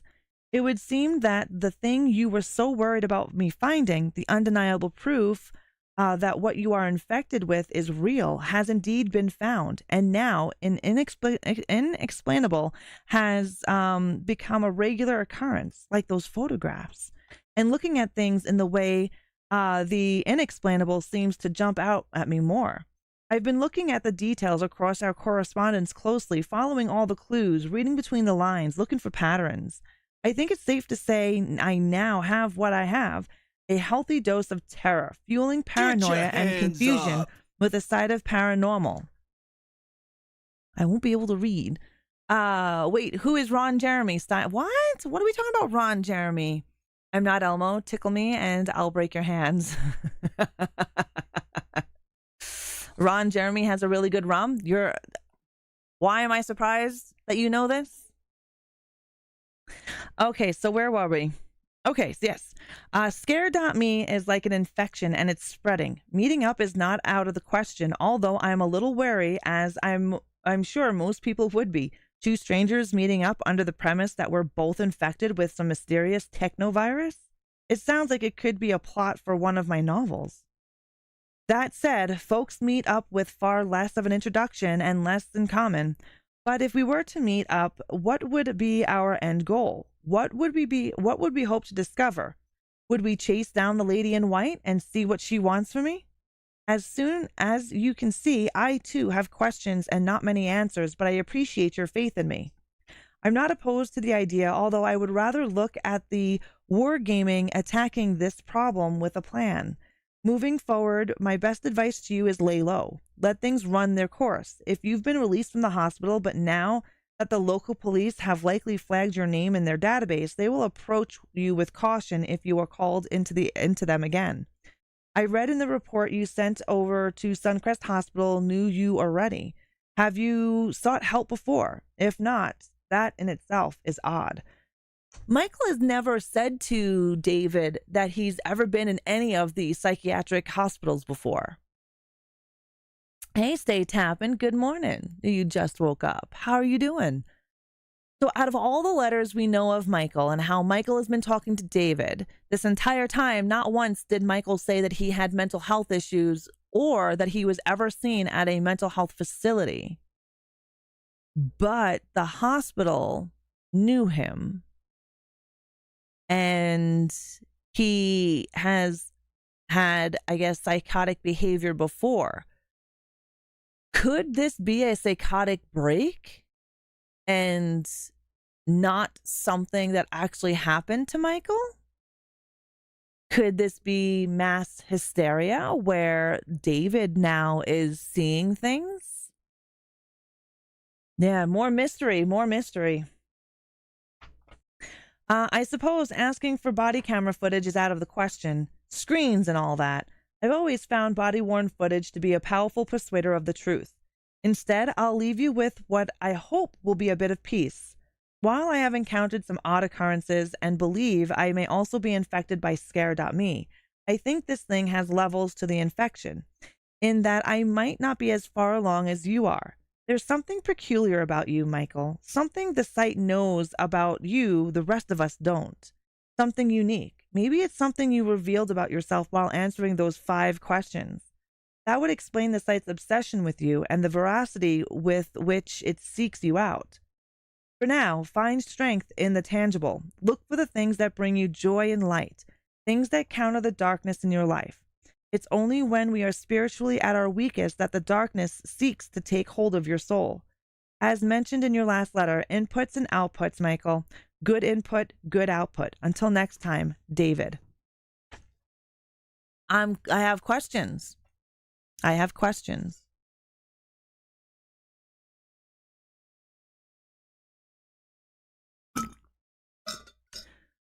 Those last few sentences are great, though. You know? The good input, good output, right? When we're in that darkness, it's easy. It is very easy for darkness to take us over. Super easy. Sometimes we got to fight it every day. But those are good last words there. I'm still confused though. Like, you speak Korean, Teddy Bear. Nice. That's awesome. Yeah, I don't know what's going on. Now, the Seacrest Asylum, psychiatric hospital knew Michael. Michael's never spoke about any kind of psychiatric or mental health issues before. All we know is that he went to this website, scare.me, and shit started happening in his life. Could this have been a mental breakdown? Could he have had a mental break and envisioned all of this stuff happening to him, like hallucinations?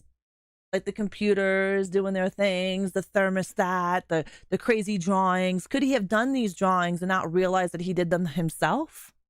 And then when he sees them, he is like, oh, almost like that movie Split. You know what I mean? And then, pass this hysteria on to David. We know hysteria works. Look at Satanic Panic, right? Prime example. I don't know, guys. We have more letters to get into, so we'll keep reading. We'll keep going. We've got another 3 letters here, and we've got an ad break, so we'll deviate from the letter.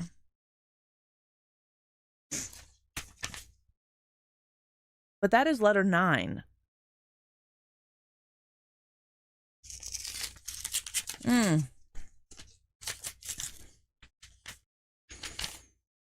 Oh, we have pictures in this one.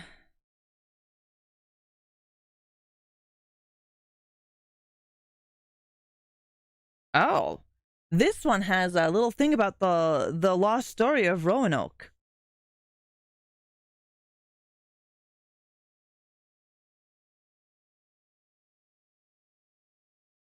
Oh, I think this letter is going to get good.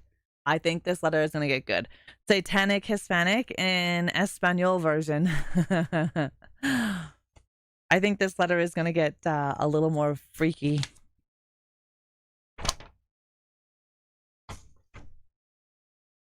I'm just looking at some of the stuff that's in here.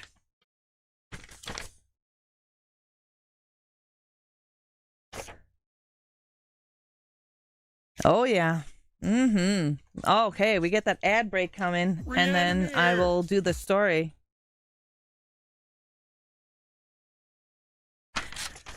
Did you ever get a call back?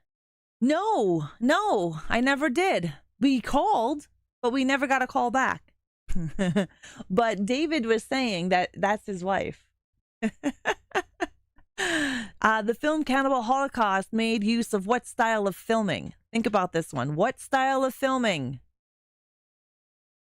Not what genre, what style? Yeah. David said that his wife is the psychic hotline. That's her voice. The style. Let's see what the answer is. Ache with a 5. Found footage, guerrilla, fly on the wall, experimental. Drink water, don't die. It looks bad on me. What the fuck was that?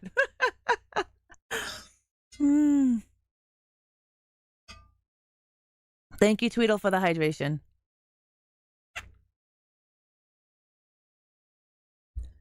Hint, gorilla would be wrong either way it's spelled. It is a found footage, yeah. It's a found footage film. So she does the freaky 1-800 late nights. That she does. What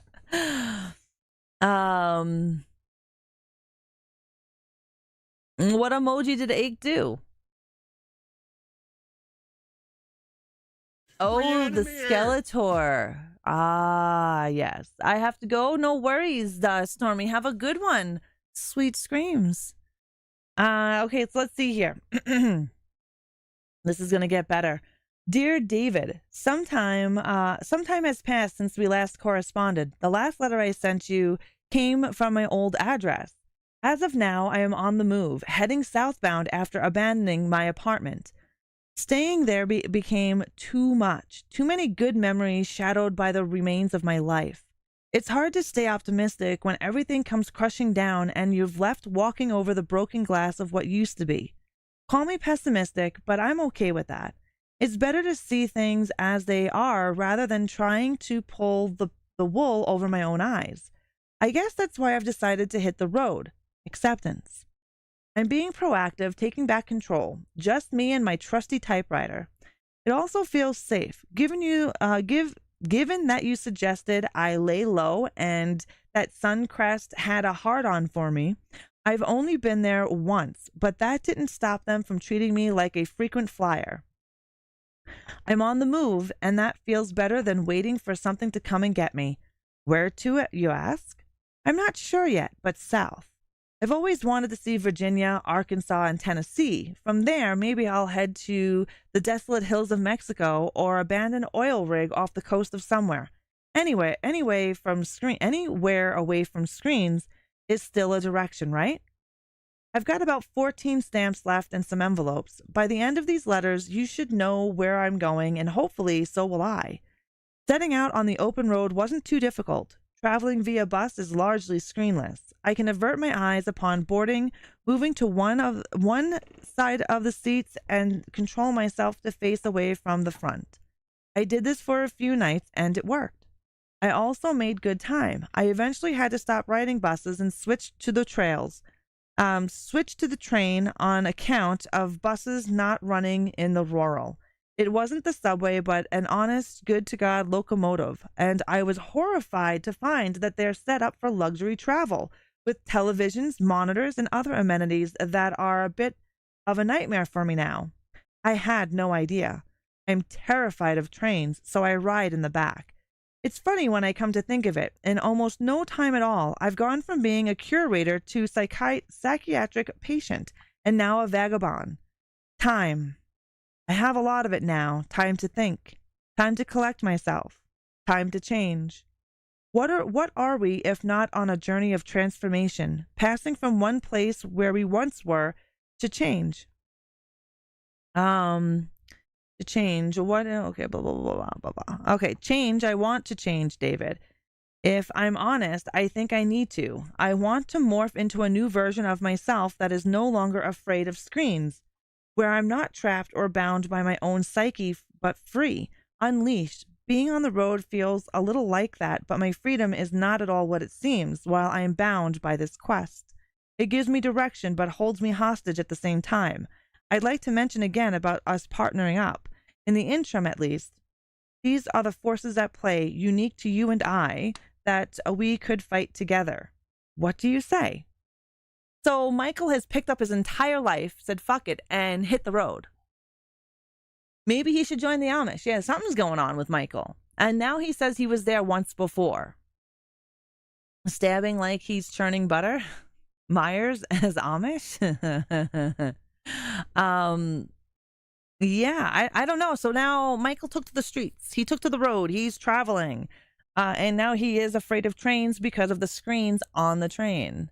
Okay, so I've taken very little with me on this journey. A bag, what little money I have left, my stationery, and my wits.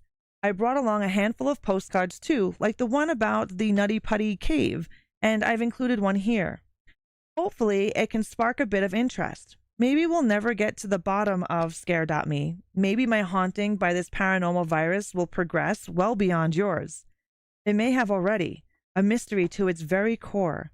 And just like Roanoke, another of my postcards, the world will continue and we will move on, survive until hundreds of years later. Someone will scavenge through the circuitry. What? The circuitry will scavenge through the whatever of our lives and try to piece it all together. We could meet up. We could spend our lives dedicated to finding the answers, but there's always a risk of coming up with nothing. We both need to be ready to accept that outcome. If we let it go too far, this interest we share in Scare.me could become an obsession, then an addiction, and finally, an illness that kills us. I ask you to team up so we could both find closure, but I never stop to think what it might look like for us if we fail. Will it be like Roanoke, an odd mystery with no resolution and only a trail of clues in our wake? Or will it be like footprints on a desert beach, washed away for good with the tide? Heavy stuff, David. Speaking of heavy, I want to share my story with you. I'll be brief as it's now nearing sundown and there's no lighting in the back of this old train car. Telling you this story might help me to compute the details a little faster. I feel I don't have a mental capacity to take much more of this. I arrived at the train depot 3 days ago. It was late, and it looked as if the shipments had just been emptied, which left me feeling confident that I could sneak inside through a gap in the chain link fence. There, I made a beeline for the nearest train, facing the opposite direction from where I had just come, south. Like I said, David. Whatever that meant. As I climbed aboard the train, huffing and heavying my tired legs over the ledge, I thought that it was mighty convenient that the fence had been cut, as if someone knew if someone had the same thought as me and knew that I was going to flee. My thoughts came home to roost just moments later as I was setting into the back of the car near a crate of what I can only assume, based on the earthy smell, were potatoes. A voice, deeper and darker than I can possibly describe, asked me, "Trying to restart your life too?" Did he hop a fucking train? Like, he's not paying for a train? He just, like, what do they call a stowaway? Just, like, jumped on a train, said, fuck it, just take it off. Calm your chicken tits. Now we call Reeg's chicken tits. Yeah. The bot. Oh, Dr. Herbert West screwed you over, zombie. Hey. Okay, so. No, I replied solemnly, not sure of what the voice meant, and not even the least bit unsettled that I wasn't the only stowaway aboard. Light passed through the door, but the carriage was deep enough that there were still shadows at the farthest end. From there, a voice replied, "Figures. I'll settle next to a cardboard box and a half-empty spool of Cat 5 cabling and a bottle that I thought could only contain piss." I sat in silence for an hour, staring at the spot in the corner from where the man had just spoken to me. After a while, the smell started to assault my senses, cold iron like pennies, and above it all, hot, putrid garbage with a lingering note of rot. Soon the old locomotive bellowed to life. The squeal of its brakes, the hard sway of the car, the rapid clunking and the banging of metal brackets tested couplers tested, welds and welds tested time itself. As the train began to pick up speed, so did the noise. And just when I thought I would lose my mind to it all, the scenery changed and brought with it a pretense of relief. I looked out upon stunning countrysides, green rolling hills on the edge of the town I didn't recognize, and only broke up my great crawling mechanical beast dragging its tail along the tracks and splitting the scene into two. Even the air felt clearer now, outside the city. I'm sure you can imagine how refreshing this must have been. Even the mechanical, mismic thumping of the train faded from my senses as I stared out in wonder at the world as it now was, only for it to be ruined by a black smudge of the beast carving a path across its once pristine face. Humans are that black smudge, David. We crawl all over the planet, dragging our payloads with us, tearing into what was once beautiful and leaving a trail of memories in our wake. I snorted aloud then, as they do in the movies, and found my thoughts to be the cause. Hearing a sudden sound of a kindly ghastly howl that cut above the din of the train, I whipped around as ice filled my veins and my knees were pulled to the floor, my joints now filled with lead. What I saw, or rather what I didn't see, zapped me out of my courage. I was alone in the train car. The other stowaway was gone. I saw that I was alone, and I felt alone. For hours someone had been with me, someone seemingly on the same journey as I, off into the wind, and then the feeling was ripped away in an instant, and I was gripped instead by a new fear, doubt. Have you ever been so confident in something and then instantly let down by your own hubris when everything you thought would happen didn't? That's where I was, standing at the edge of the train car, peering into an ever-darkening landscape and wondering if the answer wasn't in the dirt below. It took everything I have got not to leap from that car. I stood on the edge for miles as the train crested a hill and dropped became increasingly more. But what kept me going was something I read in one of your books.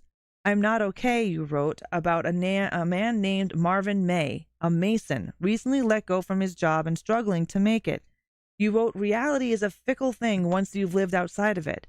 These words cut deeply.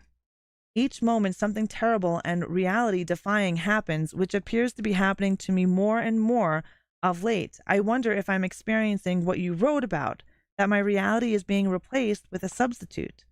Reality? Sub-reality? Scare.me? The lady in white? The thermostat? I'm really growing tired with all this, David. So very tired. I don't have the capacity to store all this. I feel like I'm shutting down. I input everything that terrified me into that website, and it would appear I can expect all those things to be used against me. I don't know where or when, but they're out there. My fears, isolation, confusion, loss. I'm feeling it all. Next stop, Virginia. Let's see if I make it. All right. So to me, it sounds like David's having a fucking mental health crisis. Needed, Dr. H. Yeah. I think it almost seems like that's exactly what's happening, is that he's had a mental break and that he's living in between two worlds. One, his sanity world, and the other one, the world that he's created in his brain. Like, the more and more that I read his letters to David, it just seems a little weird. I don't know. And now I'm questioning. ReAnimateHer. I'm questioning. We'll see. I'll read something else to you that I noticed. So here's the postcard that Michael sent David, right? And it is: the lost colony of Roanoke is one of America's most enduring mysteries. A vanished settlement that leaves more questions than answers. In 1587, over 100 English settlers established a colony on Roanoke Island, off the coast of what is now North Carolina. When a supply ship returned 3 years later, they found the settlement eerily abandoned, with no trace of the colonists except the cryptic word Croatian carved into it. A Croatone? I'm not sure. Into a tree. Theories about their disappearance range from assimilation with the local tribes to starvation or massacre, but no definitive evidence has ever surfaced. Roanoke's haunting legacy lingers as a puzzle intertwined with whispers of tragedy and the untamed wilderness.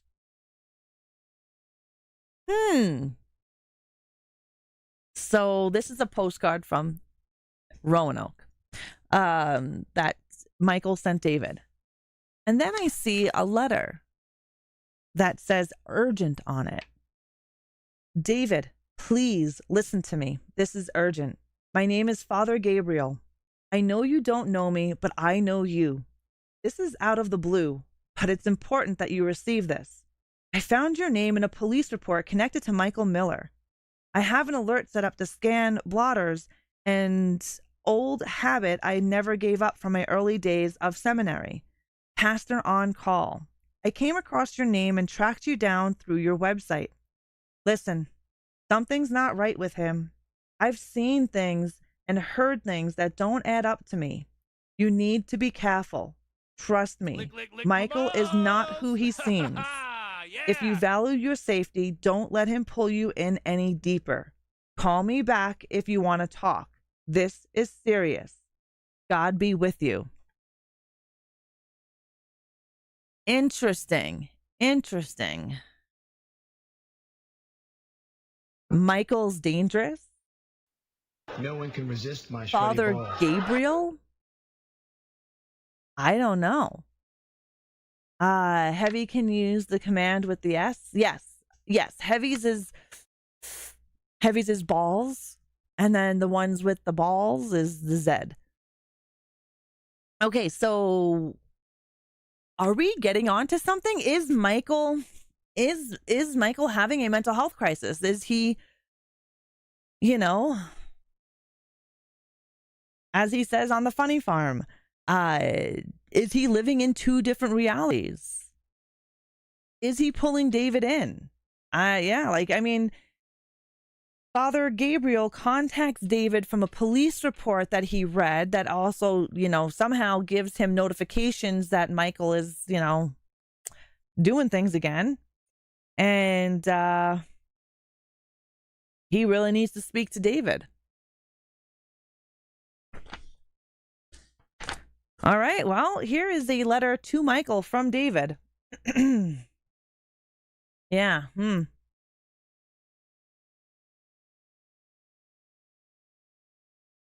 Drink water, don't die. It looks bad on me. Thank you for the hydration, Tweedle. Okay. Dear Michael, I'm glad to hear from you. Honestly, I was worried. My mind wandered to what could have happened, and most of what I came up with was nonsense. Like, what if Scared at Me finally found him? Or what if it didn't find him and Michael's truly free of the system and too far off grid for anyone to reach him? Anyways, your letter was a relief. I wouldn't call you pessimistic, Michael. More a realist, analyzing an abnormal situation and trying to handle it as a normal person would. As far as your travels go, it seems like you're headed southwest in my general direction.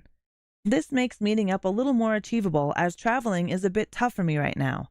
If I'm being honest, I'm likely not too far taking to the open road myself, especially if the effects of this condition continue to take root. There is one bit of caution in all of this that I might offer, though. I've been in desperate situations before, and it was in those times that I discovered it was the easiest to lose myself. Though you might be alone with your thoughts, it's easy to lose who you are to them, too. This entity wants to destroy us, who we are and what makes us human, and replace those things with a hollow shell. Don't let it, Michael. You already uprooted your entire life trying to flee it, all out of fear. Don't let that fear consume you. I guess that at the end of this journey, we will both come out of it surprised, not by who we become, but who we didn't become. That's all I can say on transformation. I hope that if it happens, it is for the better. Now, on to the fight, the good fight. What, did I miss something? How are you feeling, Ace? I hear laughing. Okay. What does that look like exactly? Will we meet up and hug like old friends in the dark of night when it's the easiest to avoid electronics, shrug our slickers, and hit the trail like old detectives? I doubt it will be that glamorous. What we can expect is two strangers who share something in common, hoping to relieve their personal suffering by suffering with one another. I digress. Now I'm being pessimistic. I also need to share with you a recent update from my life. Something that confused me. I just received a phone call from Father Gabriel on my landline, a rotary phone, and I transcribed his message word for word so that I wouldn't forget it. I've included it here. Why would he say things about you? Is it strange, but no stranger than life has been for both of us as of late? What stands out in the urgency in all of this, the rush? I feel like we're rushing while whatever haunts us is just chugging along in the shadows behind. Like Roanoke, the investigation into what happened has and will continue to take ages, but what happened to the colony was over in a flash. I'm worried our flash is coming, and from there the long years of oblivion while strangers explore remnants of our past. So let's meet up. Let's race towards either salvation or oblivion together, because then, at least, we aren't so alone. Now, on to your shadowy character on the train. I've heard a similar story before, but it normally features some teenagers on a deserted road and ends with a bloody hook hanging from a car door handle. Either way, you wouldn't catch me in that situation. Neither a deserted back road with a suspicious character or aboard a locomotive. I think what you're seeing when you look out over the field is the feeling of being pressed down upon, like we've been stuffed into a little hole and we will stay there until cosmic power lets us out to breathe. That feeling can come from looking out over the vast landscape and seeing miles of countryside ahead with no end in sight. It makes us feel small. But we are not small, Michael. Not together. Be safe in Virginia, David. So Father Gabriel called David. David wrote down word for word what was said, and he sent that off to Michael. Would you have told Michael? I don't know. We'll do emoji chat as soon as the trivia is done. As soon as the trivia is done, we'll do emoji chat. Just because we want people to get their answers in, and if it's, emojis only, they won't be able to get their answers in because it's numbers. I still, I don't know. Would you have told Michael that Father Gabriel contacted him?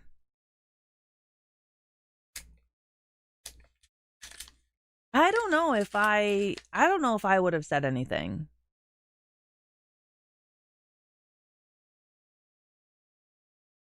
I don't know. I think I would have kept that little bit of information to myself. Because how the fuck do we know Michael isn't some kind of like psychotic, violent guy? Oh no, you can do it. You can do it. It's done now.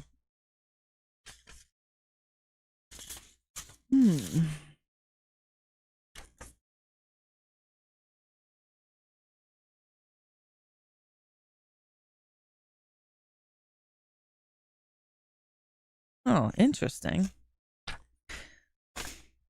Yeah, I don't know. I don't think I would have told Michael that Father Gabriel got in touch with me.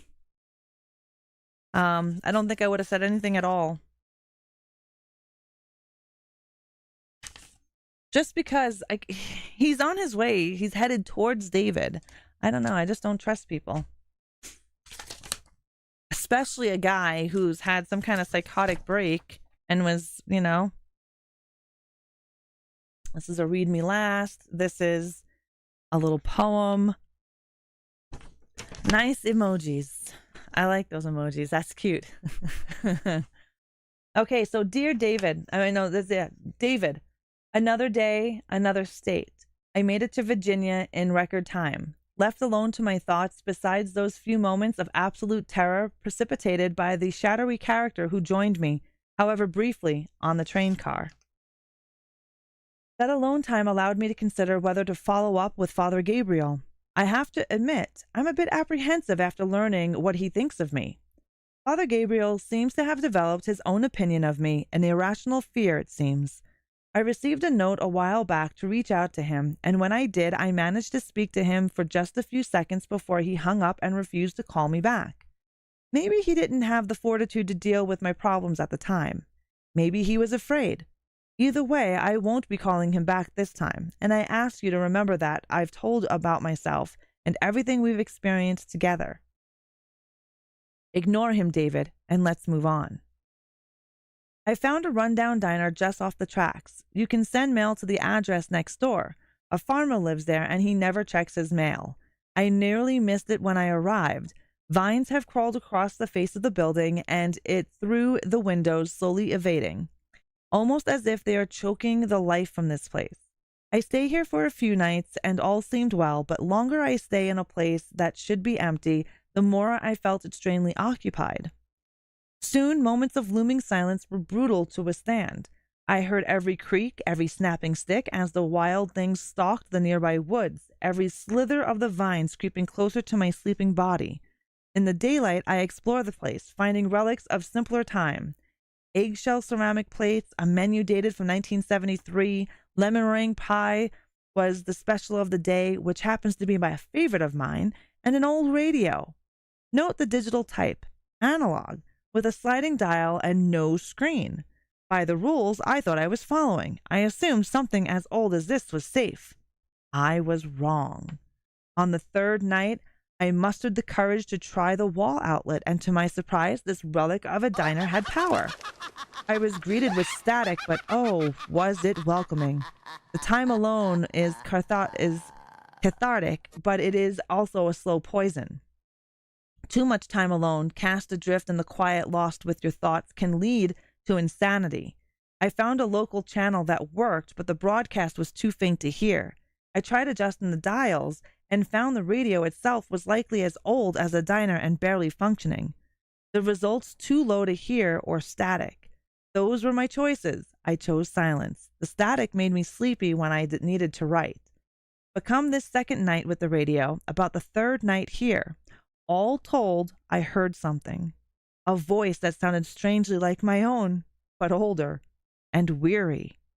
As I edged closer to the speaker, I made out what I thought was song lyrics, but from an artist I've never heard of. I've included them here in case you might be able to identify their origin. On the fourth night, I decided to sleep with the local station playing, despite the static, my old age, and the volume issues ruining any chance of me hearing what was actually being said.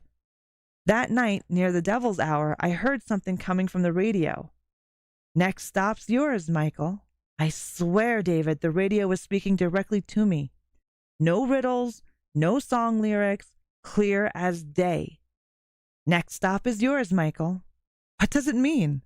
Arkansas can't be the answer. I don't think the journey ends for me there. It doesn't feel right, like a few of my other choices have felt. More likely a slither of that insanity is coming for me. It has to be linked to the site, David. Scare.me has intentions. It wants us to lose who we are by making us question reality and things we have control over. I'm trying to stay ahead, but it's hard when my own voice doesn't sound like mine anymore. What if I'm already losing myself? I would assure you, you aren't far behind, David. So perhaps this is a cautionary tale of what might be coming your way. I'm trying not to lose myself like you warned me about. We need more people like you, like us, who have opened their minds to the program. We know, therefore we are enlightened about what is coming for us, and we are ready.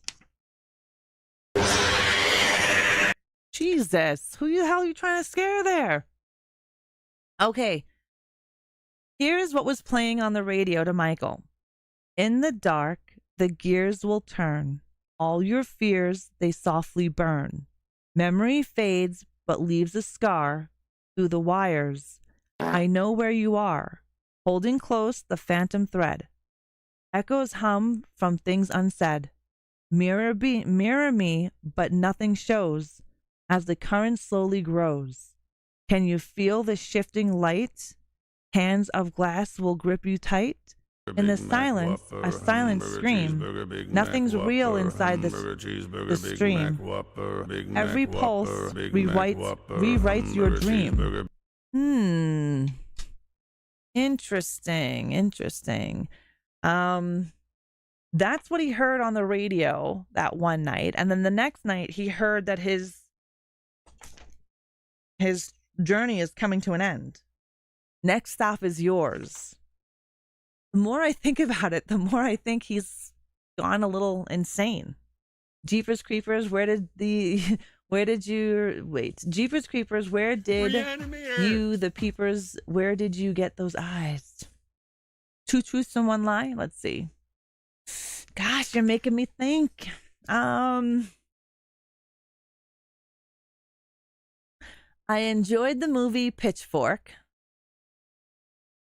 I really enjoy Evil Dead, the first film. And I like Oreo cookies. Which one's the lie?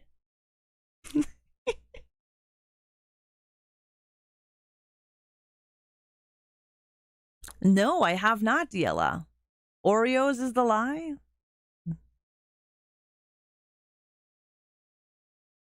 One is the lie. Aiken Custos got that right. I loved Oreos back in the day. I haven't had an Oreo in eons, but I did have. I think that's technically a lie because the lady at work bought me a couple of gluten-free Oreos, and they were actually good. I did not like the movie Pitchfork. The movie should have never been made. I've never had deep fried Oreos, but I had a deep fried Mars bar. So good. So good. And deep fried ice cream is another really good one. Hi, Sebastian. How are you?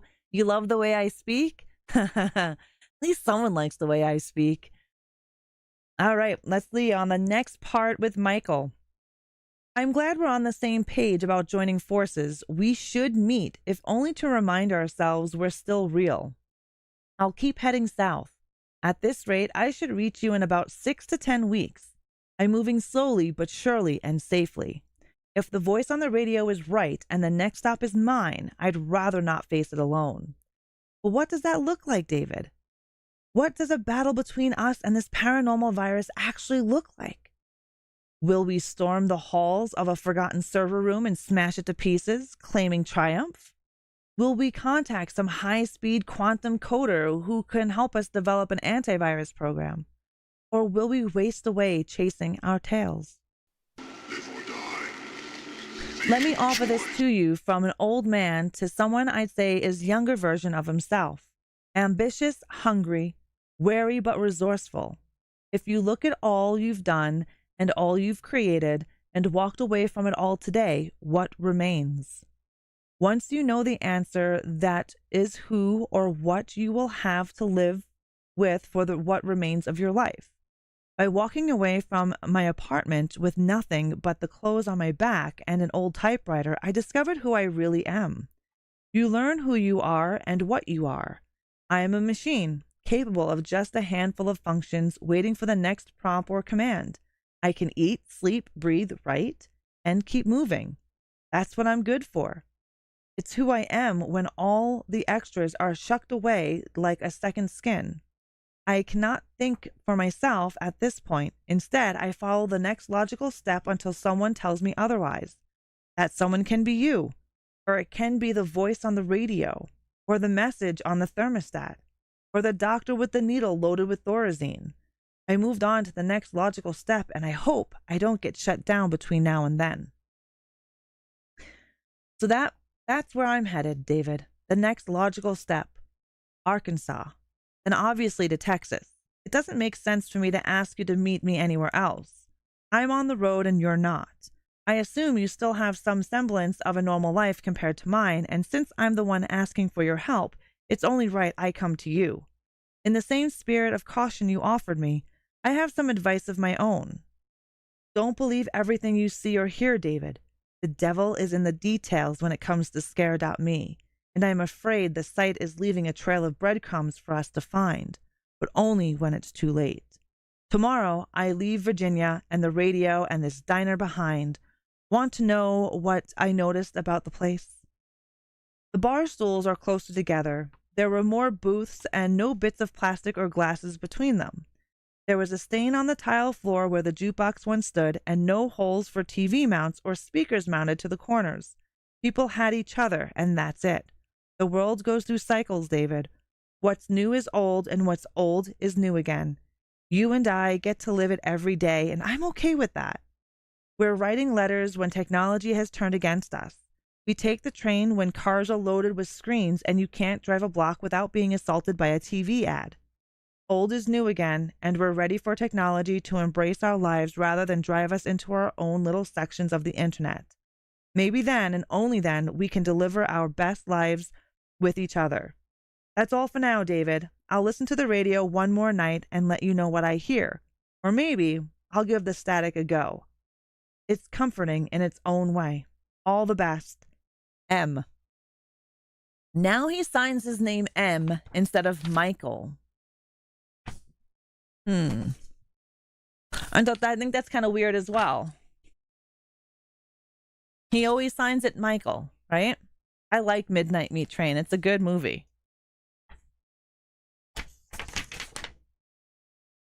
Okay, this is a short letter from David to Michael. Michael, another day, another letter, another sigh of relief. This week has been one filled with bated breath. Not for me, but for you, as I worry the things you told me about are increasing in variety and intensity. Notably, the consistency of the website attempting to reach out to you is matched only by the miscellany of techniques and cleverness of how it goes about it. Let's think about this.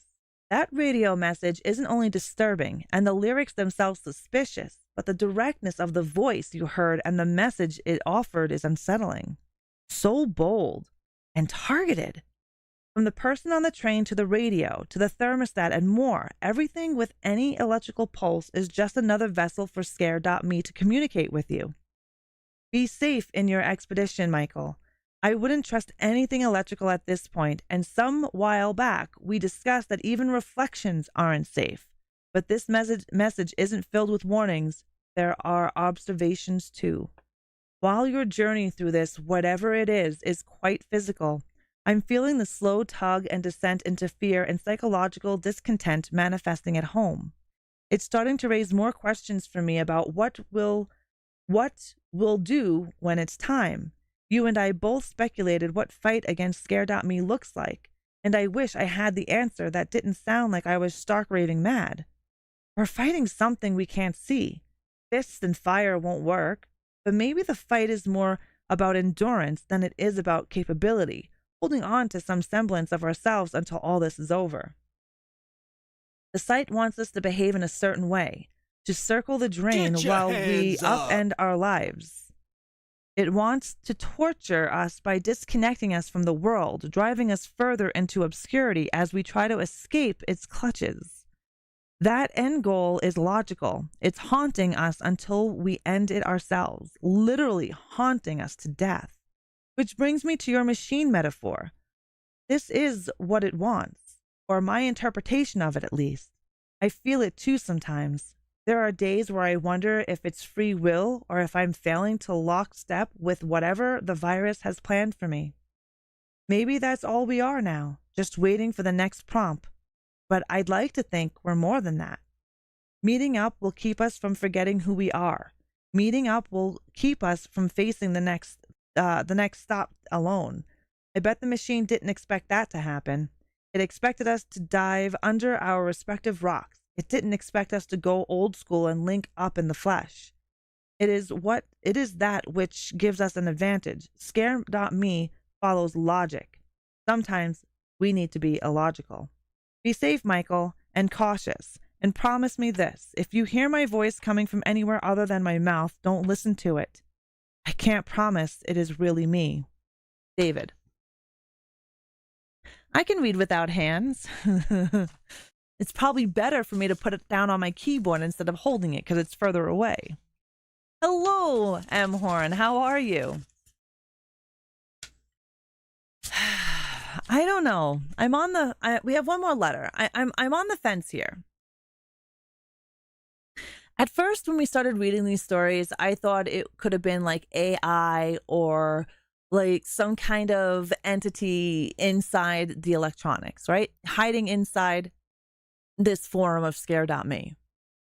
But the more and more I read, the more and more it sounds like it's all in this guy's head.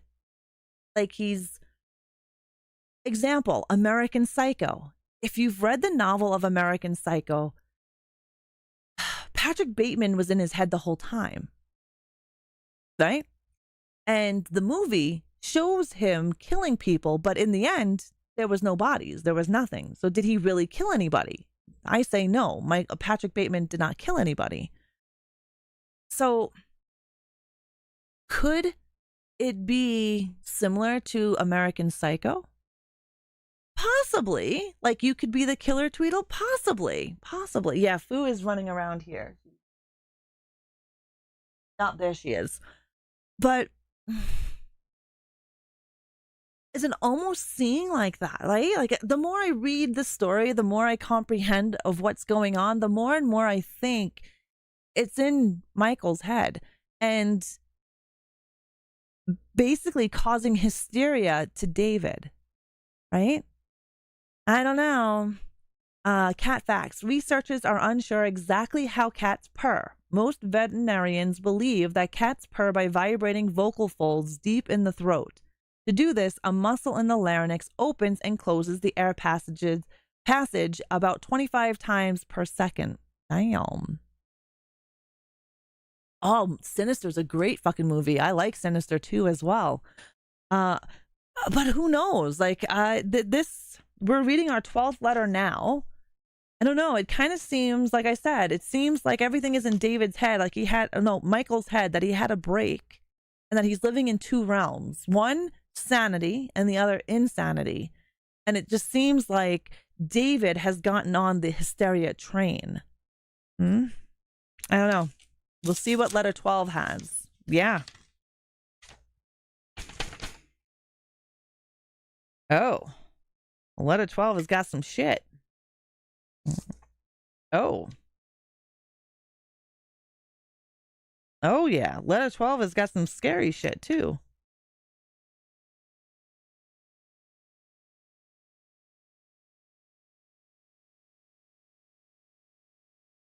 Okay, so this is David. This is to David.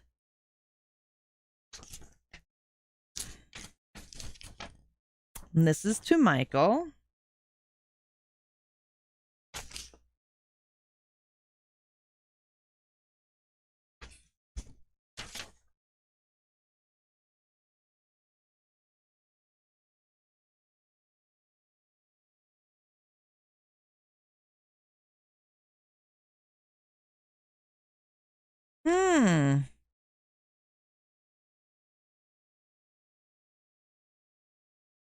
Interesting. There's a ripped up letter, and I'm just trying to make sure that I'm reading the right thing, like I'm reading everything correctly in the order that it's supposed to be in.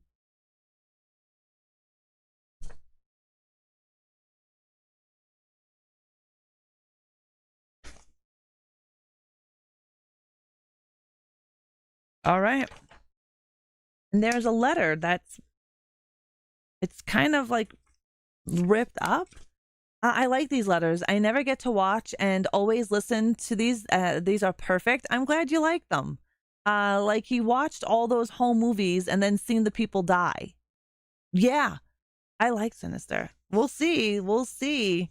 I've got this. I have to put this together. So give me a second to put this together. It's got a scary face. Oh, this is something that he may have seen?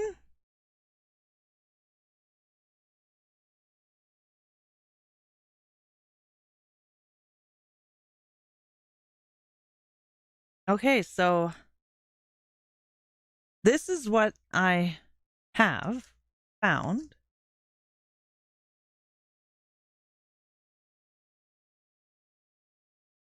And it's like a scary face.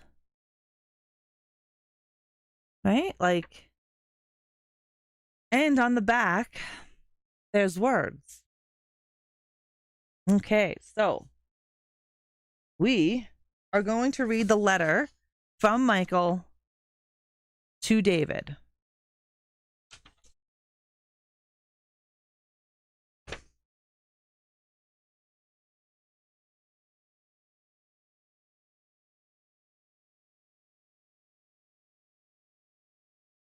Which, wait, I think this is... Michael's like repeating himself.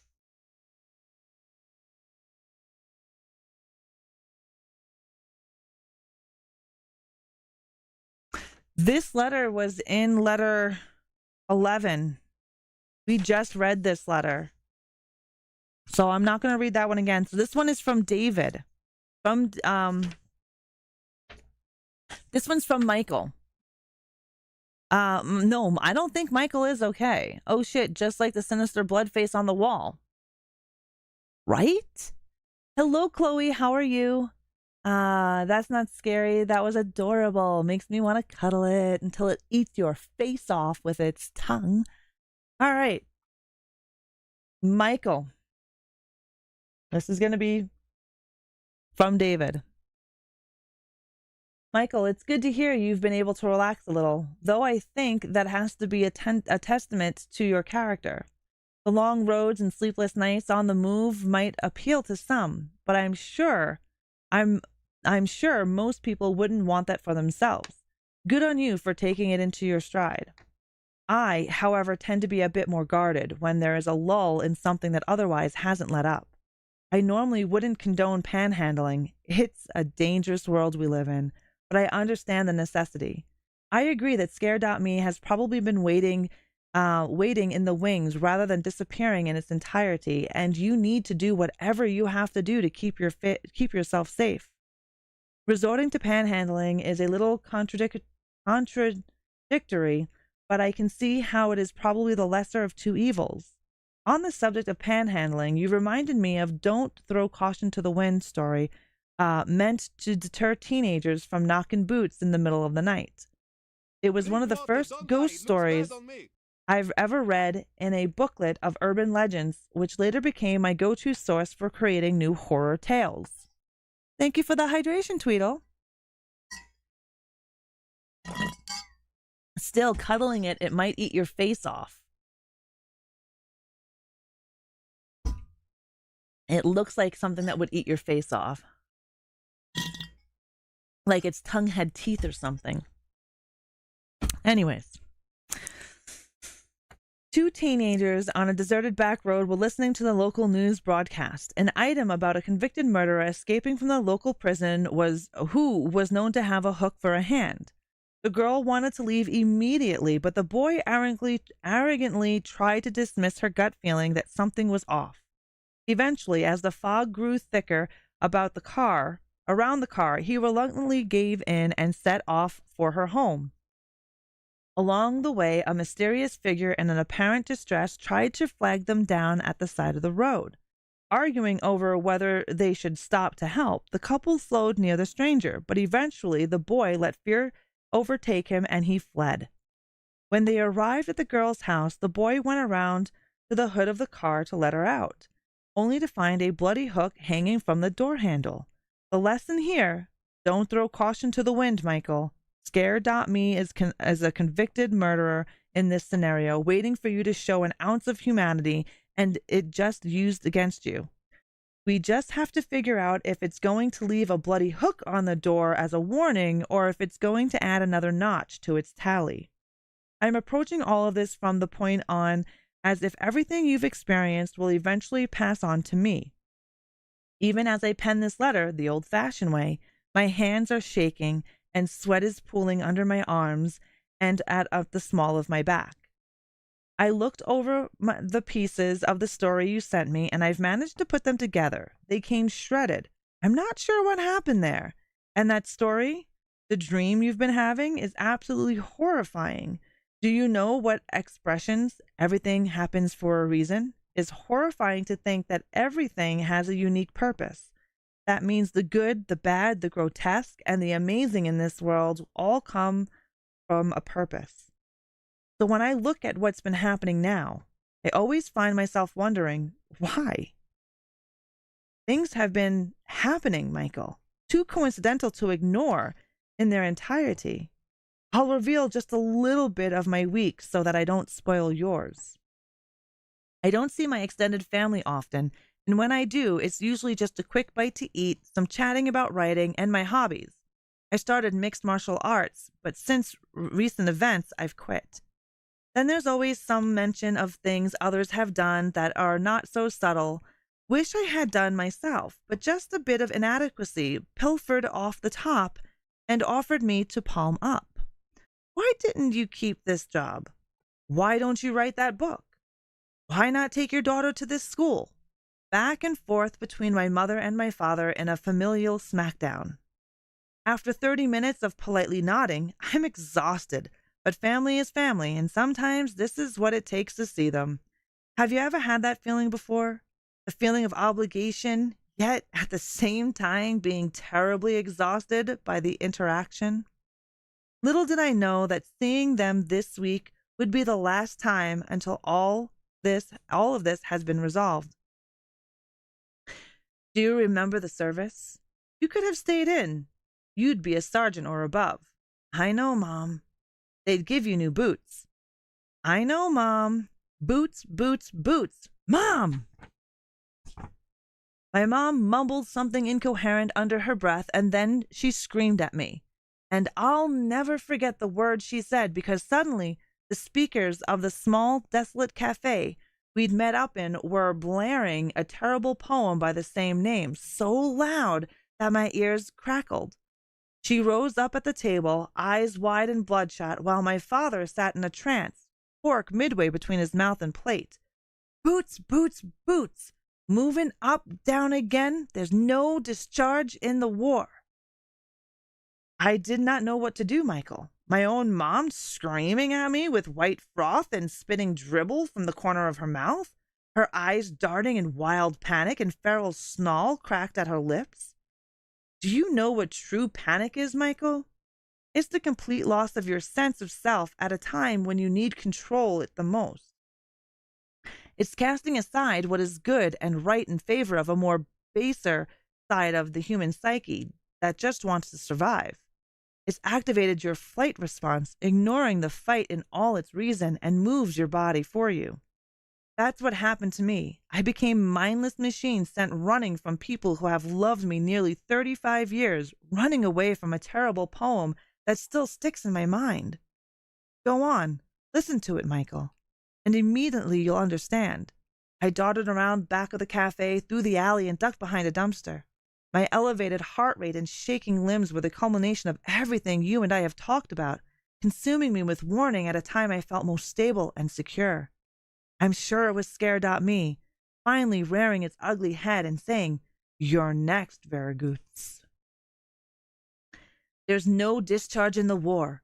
Is exactly right, Michael. This is a war between us and the site, and scare.me showed me that I am not free to leave yet, even as it seems you're heading toward the door. You lost your brother to a time and fate, while I watched my family transform into an advocate for evil in a heartbeat. That image will haunt me forever. And so I hid behind the dumpster, squatting in filth and squalor until it was dark. In those moments, I wasn't far off a vagabond status myself. But I remember feeling safer and secure in that spot than I had in a long time. It is as if this fear has been following me for some time now, and I've simply been ignoring it, continuing to write to you instead, and thankful, as you said in your letter, for your misfortune rather than focusing on my own. I allowed myself to try to fix your situation while ignoring my own. Sometime that night, when even the street lamps had given up for the night, I made my way back home. 6 blocks wasn't far, but it was far enough to give me time to think. When I arrived at home, I found a note from my wife. I had missed dinner due to my recent behavioral changes. She was heading to her mother's place with the kiddos. Good. Great. They'll be safe there, and I'll be able to focus. I wrote her a note back for some reason, grabbed a bag, a pen, and a stack of paper and some envelopes, and made for the front door. I had everything I needed for what comes next. Standing by the front door, through my sweaty palm warming the cool knob, my mind began to drift. What am I leaving behind out of fear? What am I risking? Aging parents? They'll be around. Curious readers? They'll still have this story that I don't know the end of. There is so much to gain from facing this thing head on rather than sitting around waiting for it to just scare me. And so I left the quiet of my apartment and dreary moonlight, briefly catching the note from my wife. I knew that by leaving, my wife had made the right choice, which meant that leaving had to be the right choice for me. That's what you going on a mass sacrificing spree. Oh my fucking goodness gracious! We want to pump you up. Holy shitballs! Thank you, Tweedle, for going on a mass sacrificing spree. I appreciate it. Mwah. Thank you, thank you.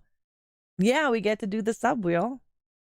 I was going to look up and see what I may have missed because I heard laughing. Fuck, now I got badger, badger, badger stuck in my head. Boots and cats, boots and cats, boots and cats.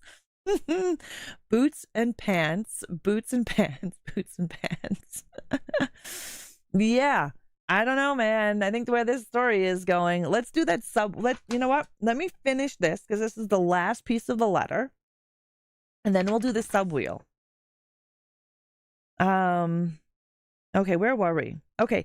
And so I left the quiet of my apartment, the dreary moonlight briefly catching the note from my wife.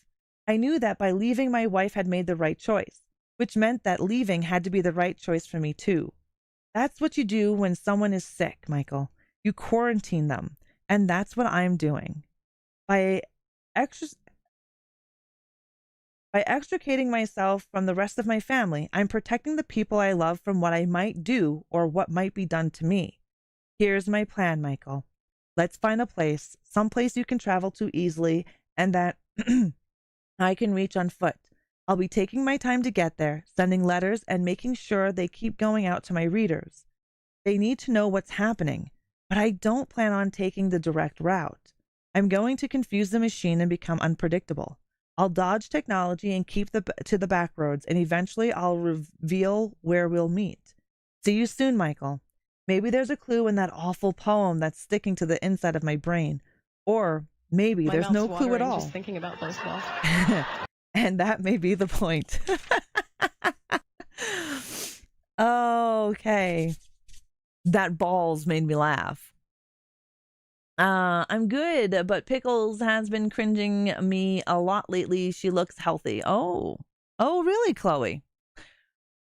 So we received another little letter from Michael, but it was been all ripped up, right?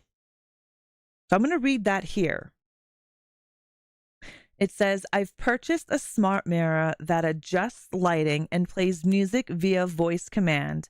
I'm brushing my teeth and my reflection lags. But just for a second, I laugh it off as a glitch. The dream repeats without me waking up, and the lag grows longer, resulting in seconds between when I move and when my reflection moves, until it stops mimicking me entirely. By the third repeat of my dream, my reflection looks up, tilts its head, and smiles. Only I wasn't smiling. Boots by Robert Kipling. See you soon, Michael. And that is the map that we have here. What are you guys thinking? What are your thoughts? How do you feel? Could it be a mass hysteria? Could it be a ghost in the machine? Could they be running away from Scare.me? Both of these men felt the need to leave the safety of their home, their families behind. David has a family, a wife and a kid. And the fact that his mother started to lose it in public at a cafe, is that something that he dreamed up? How are they getting each other's letters if both of them are on the road? They don't stay anywhere long enough to leave a forwarding address. Well, David just got on the road. I don't know how he is going to get the letters. However, when Michael was staying in wherever he was staying, he gave the address to the farmer next door. So David's letters were going to the farmer's address and Michael was picking them up. So David is just leaving his house. That explains the letters and how they're receiving them. I need context. What are we talking about? Oh, okay. Sparkly Ramen. Welcome. And you're a new sub, so I get to put you on my box. And by box, I mean my coffin. So what we were talking about, I'll give you a quick rundown of what we have been doing here. So for a little while, we have been reading scary stories that come into my mail. I signed up with this site called Scare Mail. And Scare Mail, it sends you a letter in the mail and you read it. It's a scary story. And each letter starts to finish the story. We're on letter 12. Hi, Nanette. Hey, Jasso. We are on letter 12. And so far, what happened? Here's a quick rundown. There's a guy named Michael. He was doom scrolling through the internet, stumbled upon a website called Scare.me, decided to input some answers into 5 questions that Scare.me had on its forum. He puts these answers in to the questions on this website. Next thing you know, shit starts happening. He starts having weird interactions with things. Computers, monitors, TVs, cell phones, anything with a screen, electronics start going crazy and start like blinking and spitting out weird stuff off the printer. So then he contacts his favorite author named David and tells David about Scare.me and tells him what's been going on in his life. Now, while Michael is dealing with all this and writing to David, he lost his job as a curator in a museum that he's been at for 10 years.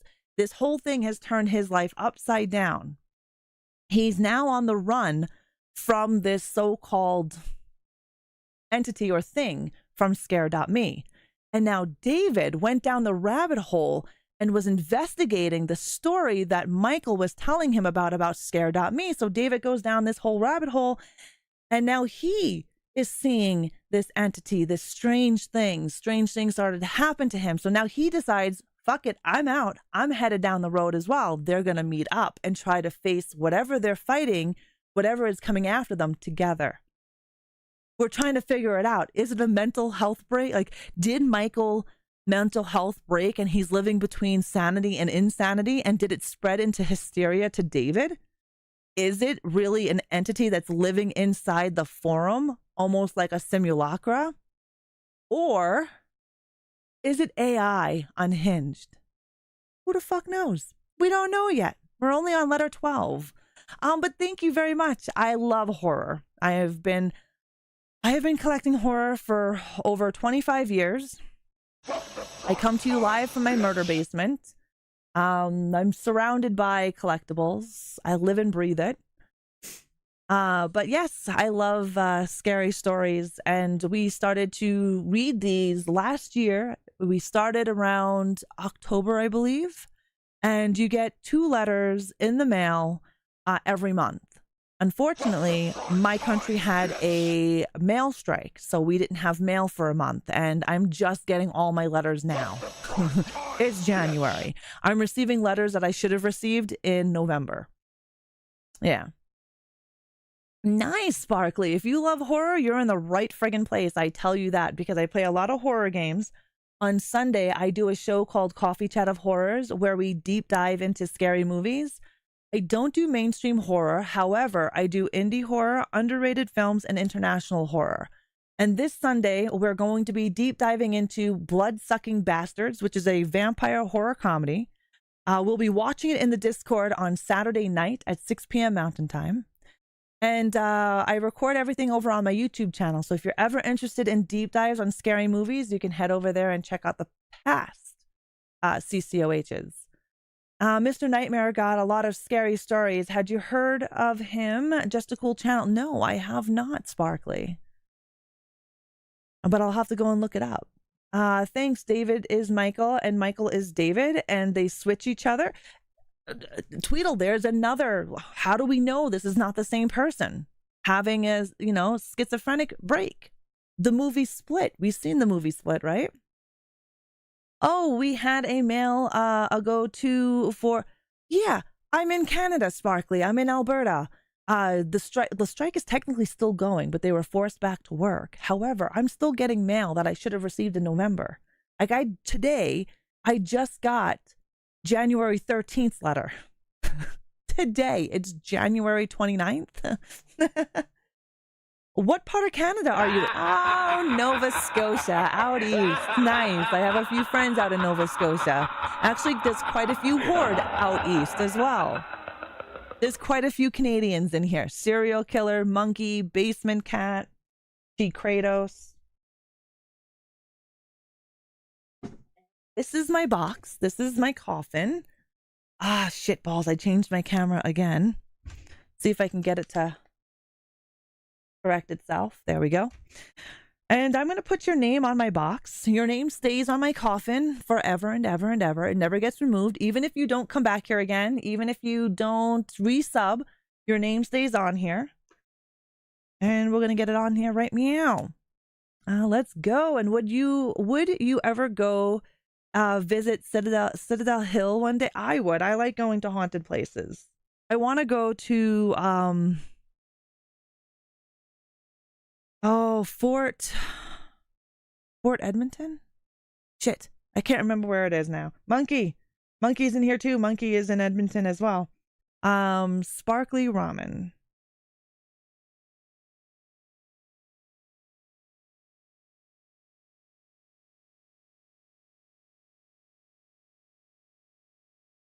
All right, let's show you your name. Fort Calgary also. Rowley. Yeah, Alberta's got quite a few haunted areas.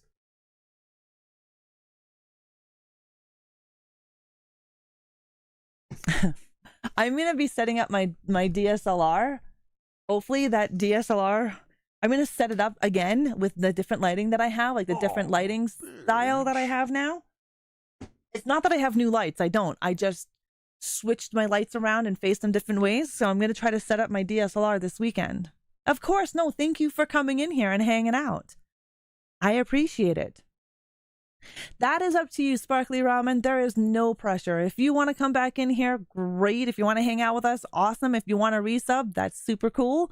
But no pressure. No pressure at all. Row, your lay. What? Rowley, yes. I want to be Canadian. I think I chased all the ghosts away from those places. No dead bitches can drink with me. Nobody can drink with you. I get it, Tweedle. Rowley, roll your lee. I got you. I was reading. Yeah. I'm really interested to see what the next letter comes into. Is the movie a sequel to Bloodsucking Freaks? No, it's not a sequel. It's not a trauma either, Chloe. I haven't seen the movie Splat. I haven't seen the movie called Splat, but I have seen a movie called Split.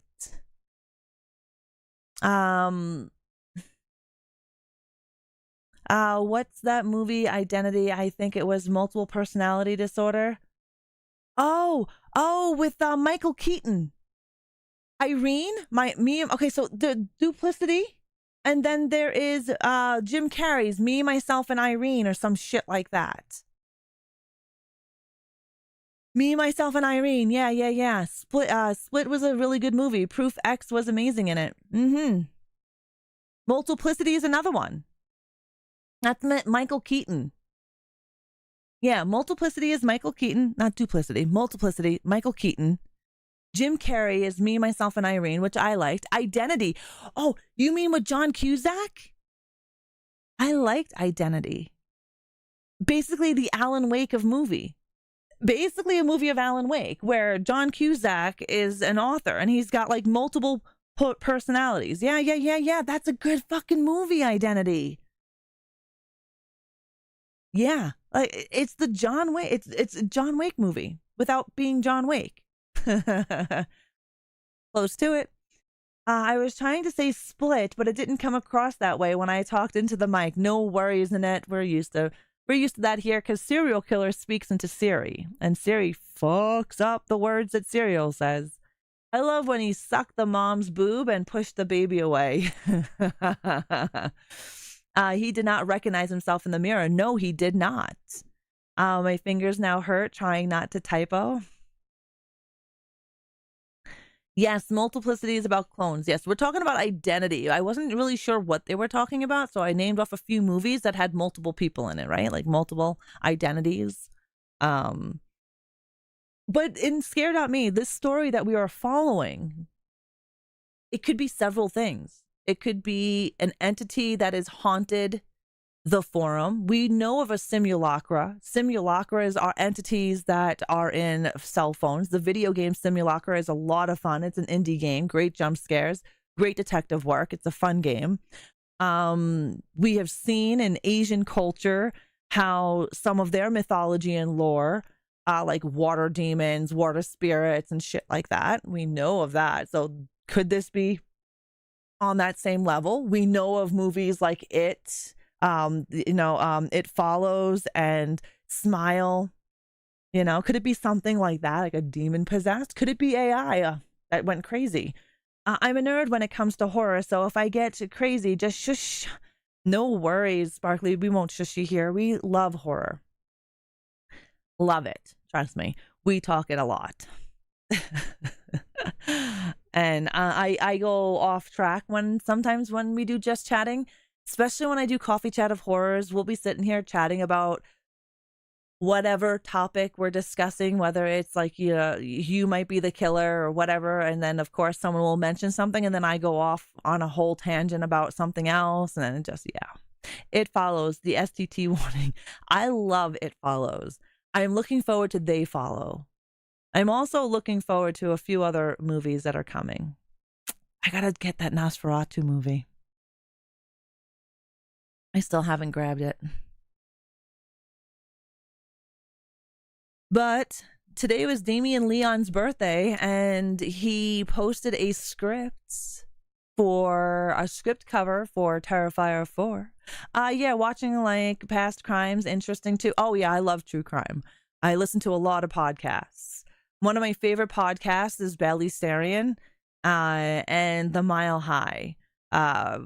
Kendall, what the fuck's her name? Like Jack the Ripper, always interesting knowing what we do and what we don't. Jack the Ripper is really interesting. The fact that, hi Nightwing, the fact that he has never been caught. They also have an idea of who Jack the Ripper was, but since the evidence has been so mishandled and convoluted, they really can't say it was this person. I did a deep dive several years ago on serial killers. Jack the Ripper was the one that I picked and I deep dived, and that one should be up on my YouTube channel. I also read on my members podcast on Patreon. I now, Tweedle, since you're on Patreon, you have access to my serial killer discussion podcast, by the way, just an FYI. How you doing, Nightwing? Nightwing, since you're a new sub, I got to get you on my box as well. So I read. Okay, this book here is the ultimate serial killer trivia book. This was given to me as a present from Klepto and Dahi, and it's got in-depth information about serial killers, the McDonald triad, stats on different countries and who has the most serial killers, yada, yada, yada. I recently went to a seminar on by a criminal psychologist who talked about serial killers. I actually went with Basement Cat and She Kratos. My sub ends March 1st. I got so confused, but it caused leap year. Yes, that's the main reason I did Patreon. Well, I was trying to find a way to get it for Twitch. It's really hard. Unless I want to pay for another site that does private feeds, and I don't want to do that. I also don't want to make anyone else pay for another site for a fucking podcast. I'm subbing tier 3 when it ends. Well, I appreciate that. Leap month, I mean. Yes, February, 28 days. My youngest spawn turns 21 on the 28th. I need to get, is it Nightwing? I need to get the spelling of the name, so bear with me as I slightly ignore chat here to get the proper spelling. Nightwing. Nice. Nice. All right, Nightwing.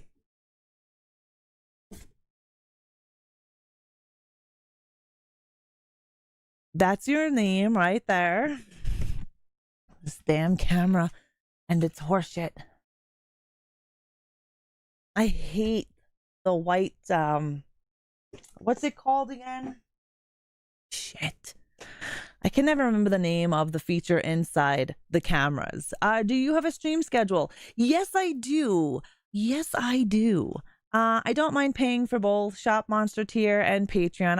I really do appreciate your support, Tweedle. I really do. White Balance, thank you, Deadwalk. So Sparkly, I do have a schedule. Oh God, that schedule is so old. I have to change it. Okay, so White Balance. Yes, that's White Balance. Okay, so my schedule goes a little something like this. Monday, Wednesday, and Fridays, 6 p.m. Mountain Time. And on Sundays, 11 a.m. Mountain Time. However, I'm going to be out of a job soon, and so I'll be doing 2 streams. A stream in the morning, Coffee with Ra, and then my evening streams. Hello, Jimmy. I gotta change that. I didn't even fucking remember about that. That is old. That is my old schedule from when I was a full-time content creator. Is Thinner based on a true story? No, I don't think it's based on a true story, Chloe. It's a good movie, Stephen King book. We have the most serial killers, I believe, right?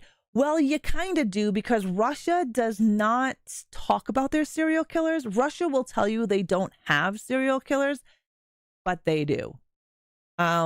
They don't acknowledge serial killers. They do now, but not when a lot of this stuff was going on. There's a lot of fucking stories in Russia that are linked to serial killers, but they will say they don't have serial killers.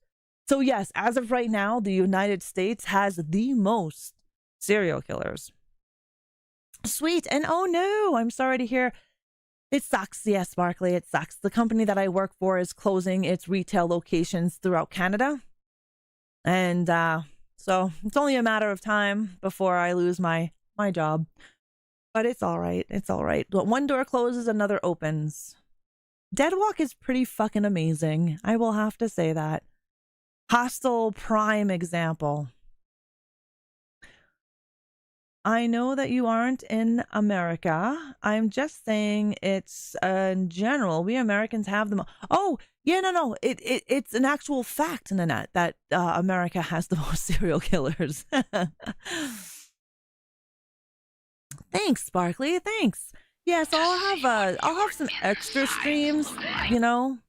However, next week I'm off. I'm using up my vacation time, so I'm off next week. I'm going to do some job hunting, but I'm going to do some morning streams, have some coffee, sit around, shoot the shit or whatever we call it, and probably talk about horror. If I had a mod like you, I would just constantly say Discord, YouTube, Coffee Chat of Horrors, Instagram, over and over. I love your speed. I'm not going to kill Deadwalk. I love Deadwalk. I don't know. Maybe, I don't know. Maybe I have to get up with Loki. So Loki is my puppy. He is a cute little beastmaster.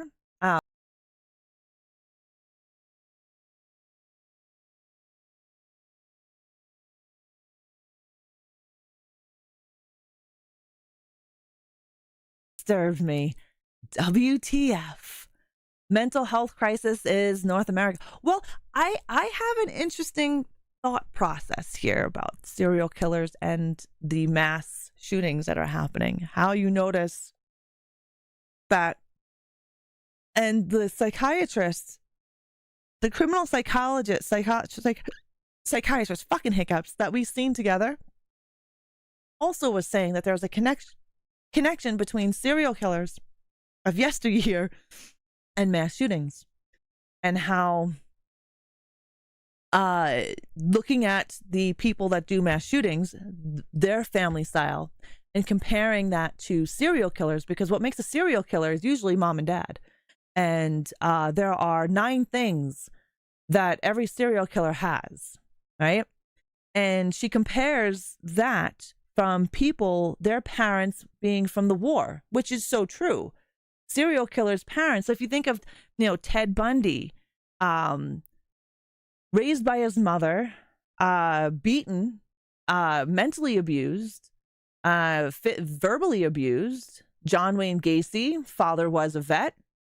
Same thing, mentally abused, probably sexually abused, et cetera, et cetera. They all have a thing, and it's from war era family.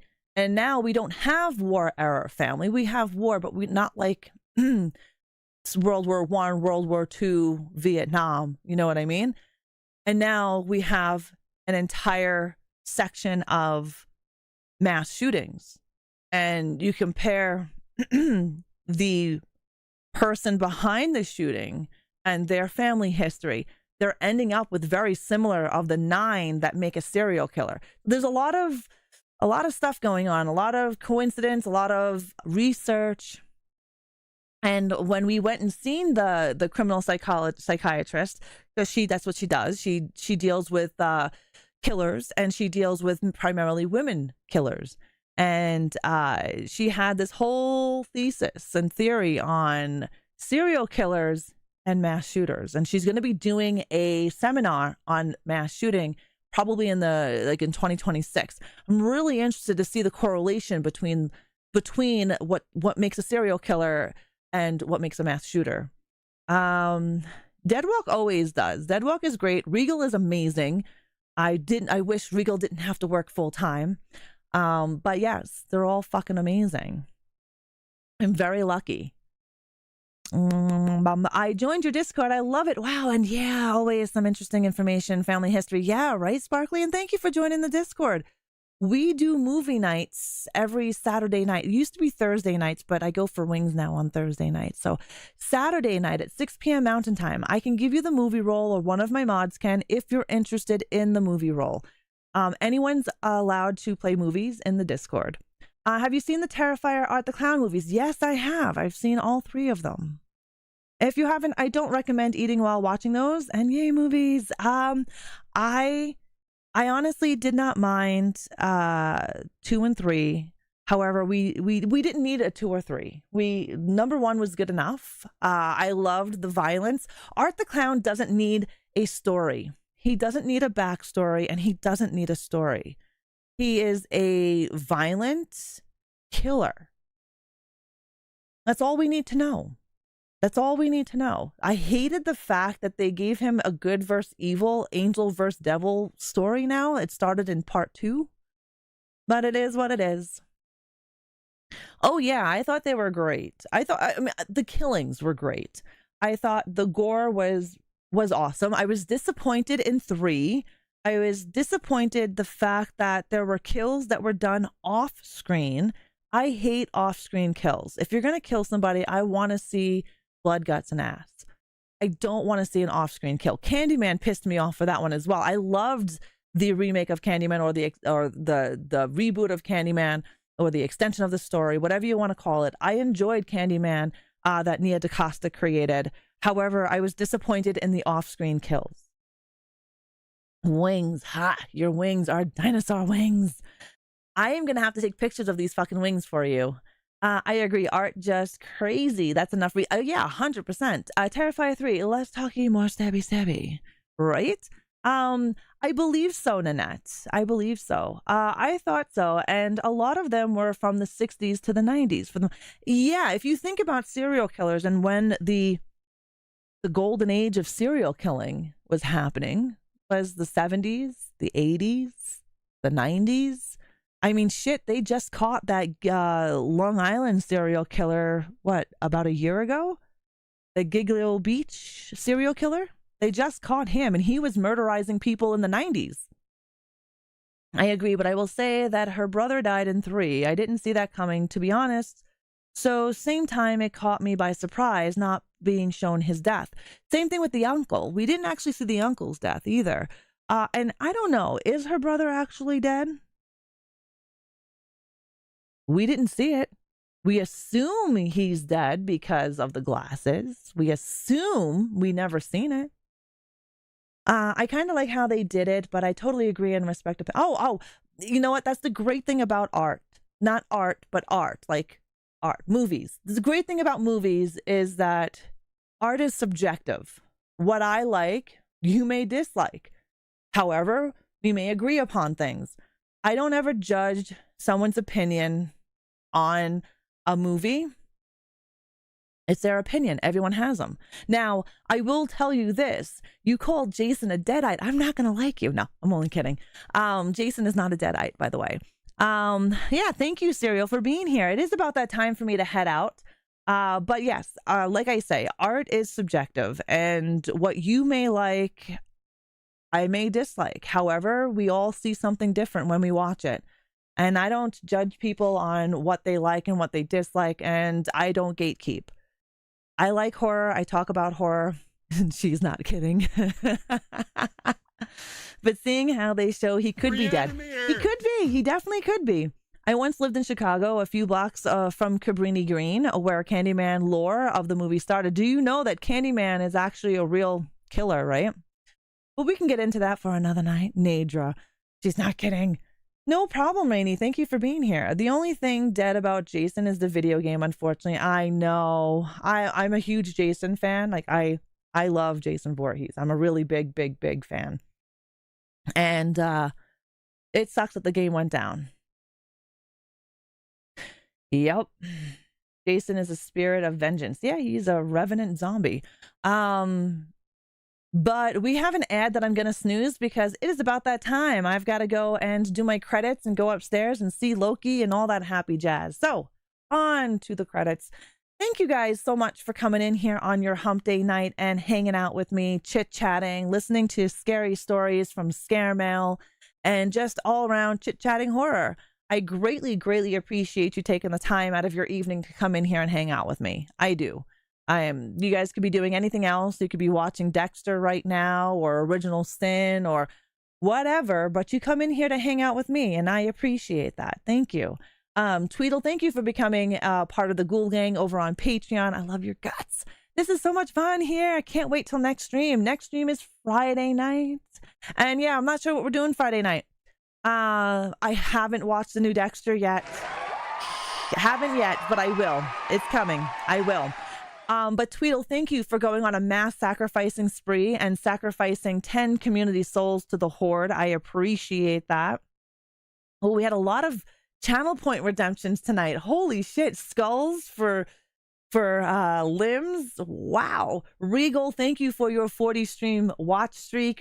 Regal, thank you for your 50-month resub. Custos with your 3 stream watch streak. Nadra with your 3 stream watch streak. And Don Darkface with the 130 stream streak. I greatly appreciate you guys coming in here and showcasing those streaks. Thank you so very much. Thank you if you watched me on YouTube or you watched me on Twitch. I hope you guys have a great friggin' night. I will see you Friday night right here. Same time, same location. However, I will talk to you guys tonight and tomorrow in Discord. You'll probably see a lot more of me in Discord as I got nothing to do at work. But I hope you guys have an amazing day tomorrow. I hope each of you sleep like the dead and get a lot of rest, and that your Thursday is as awesome as you are. Thank you for all of your love and the support. I will see you guys Friday night, 6 p.m. Mountain Time, right here. I will slash yous all later. Bye. What's a dog? Ciao? Ciao. Ciao.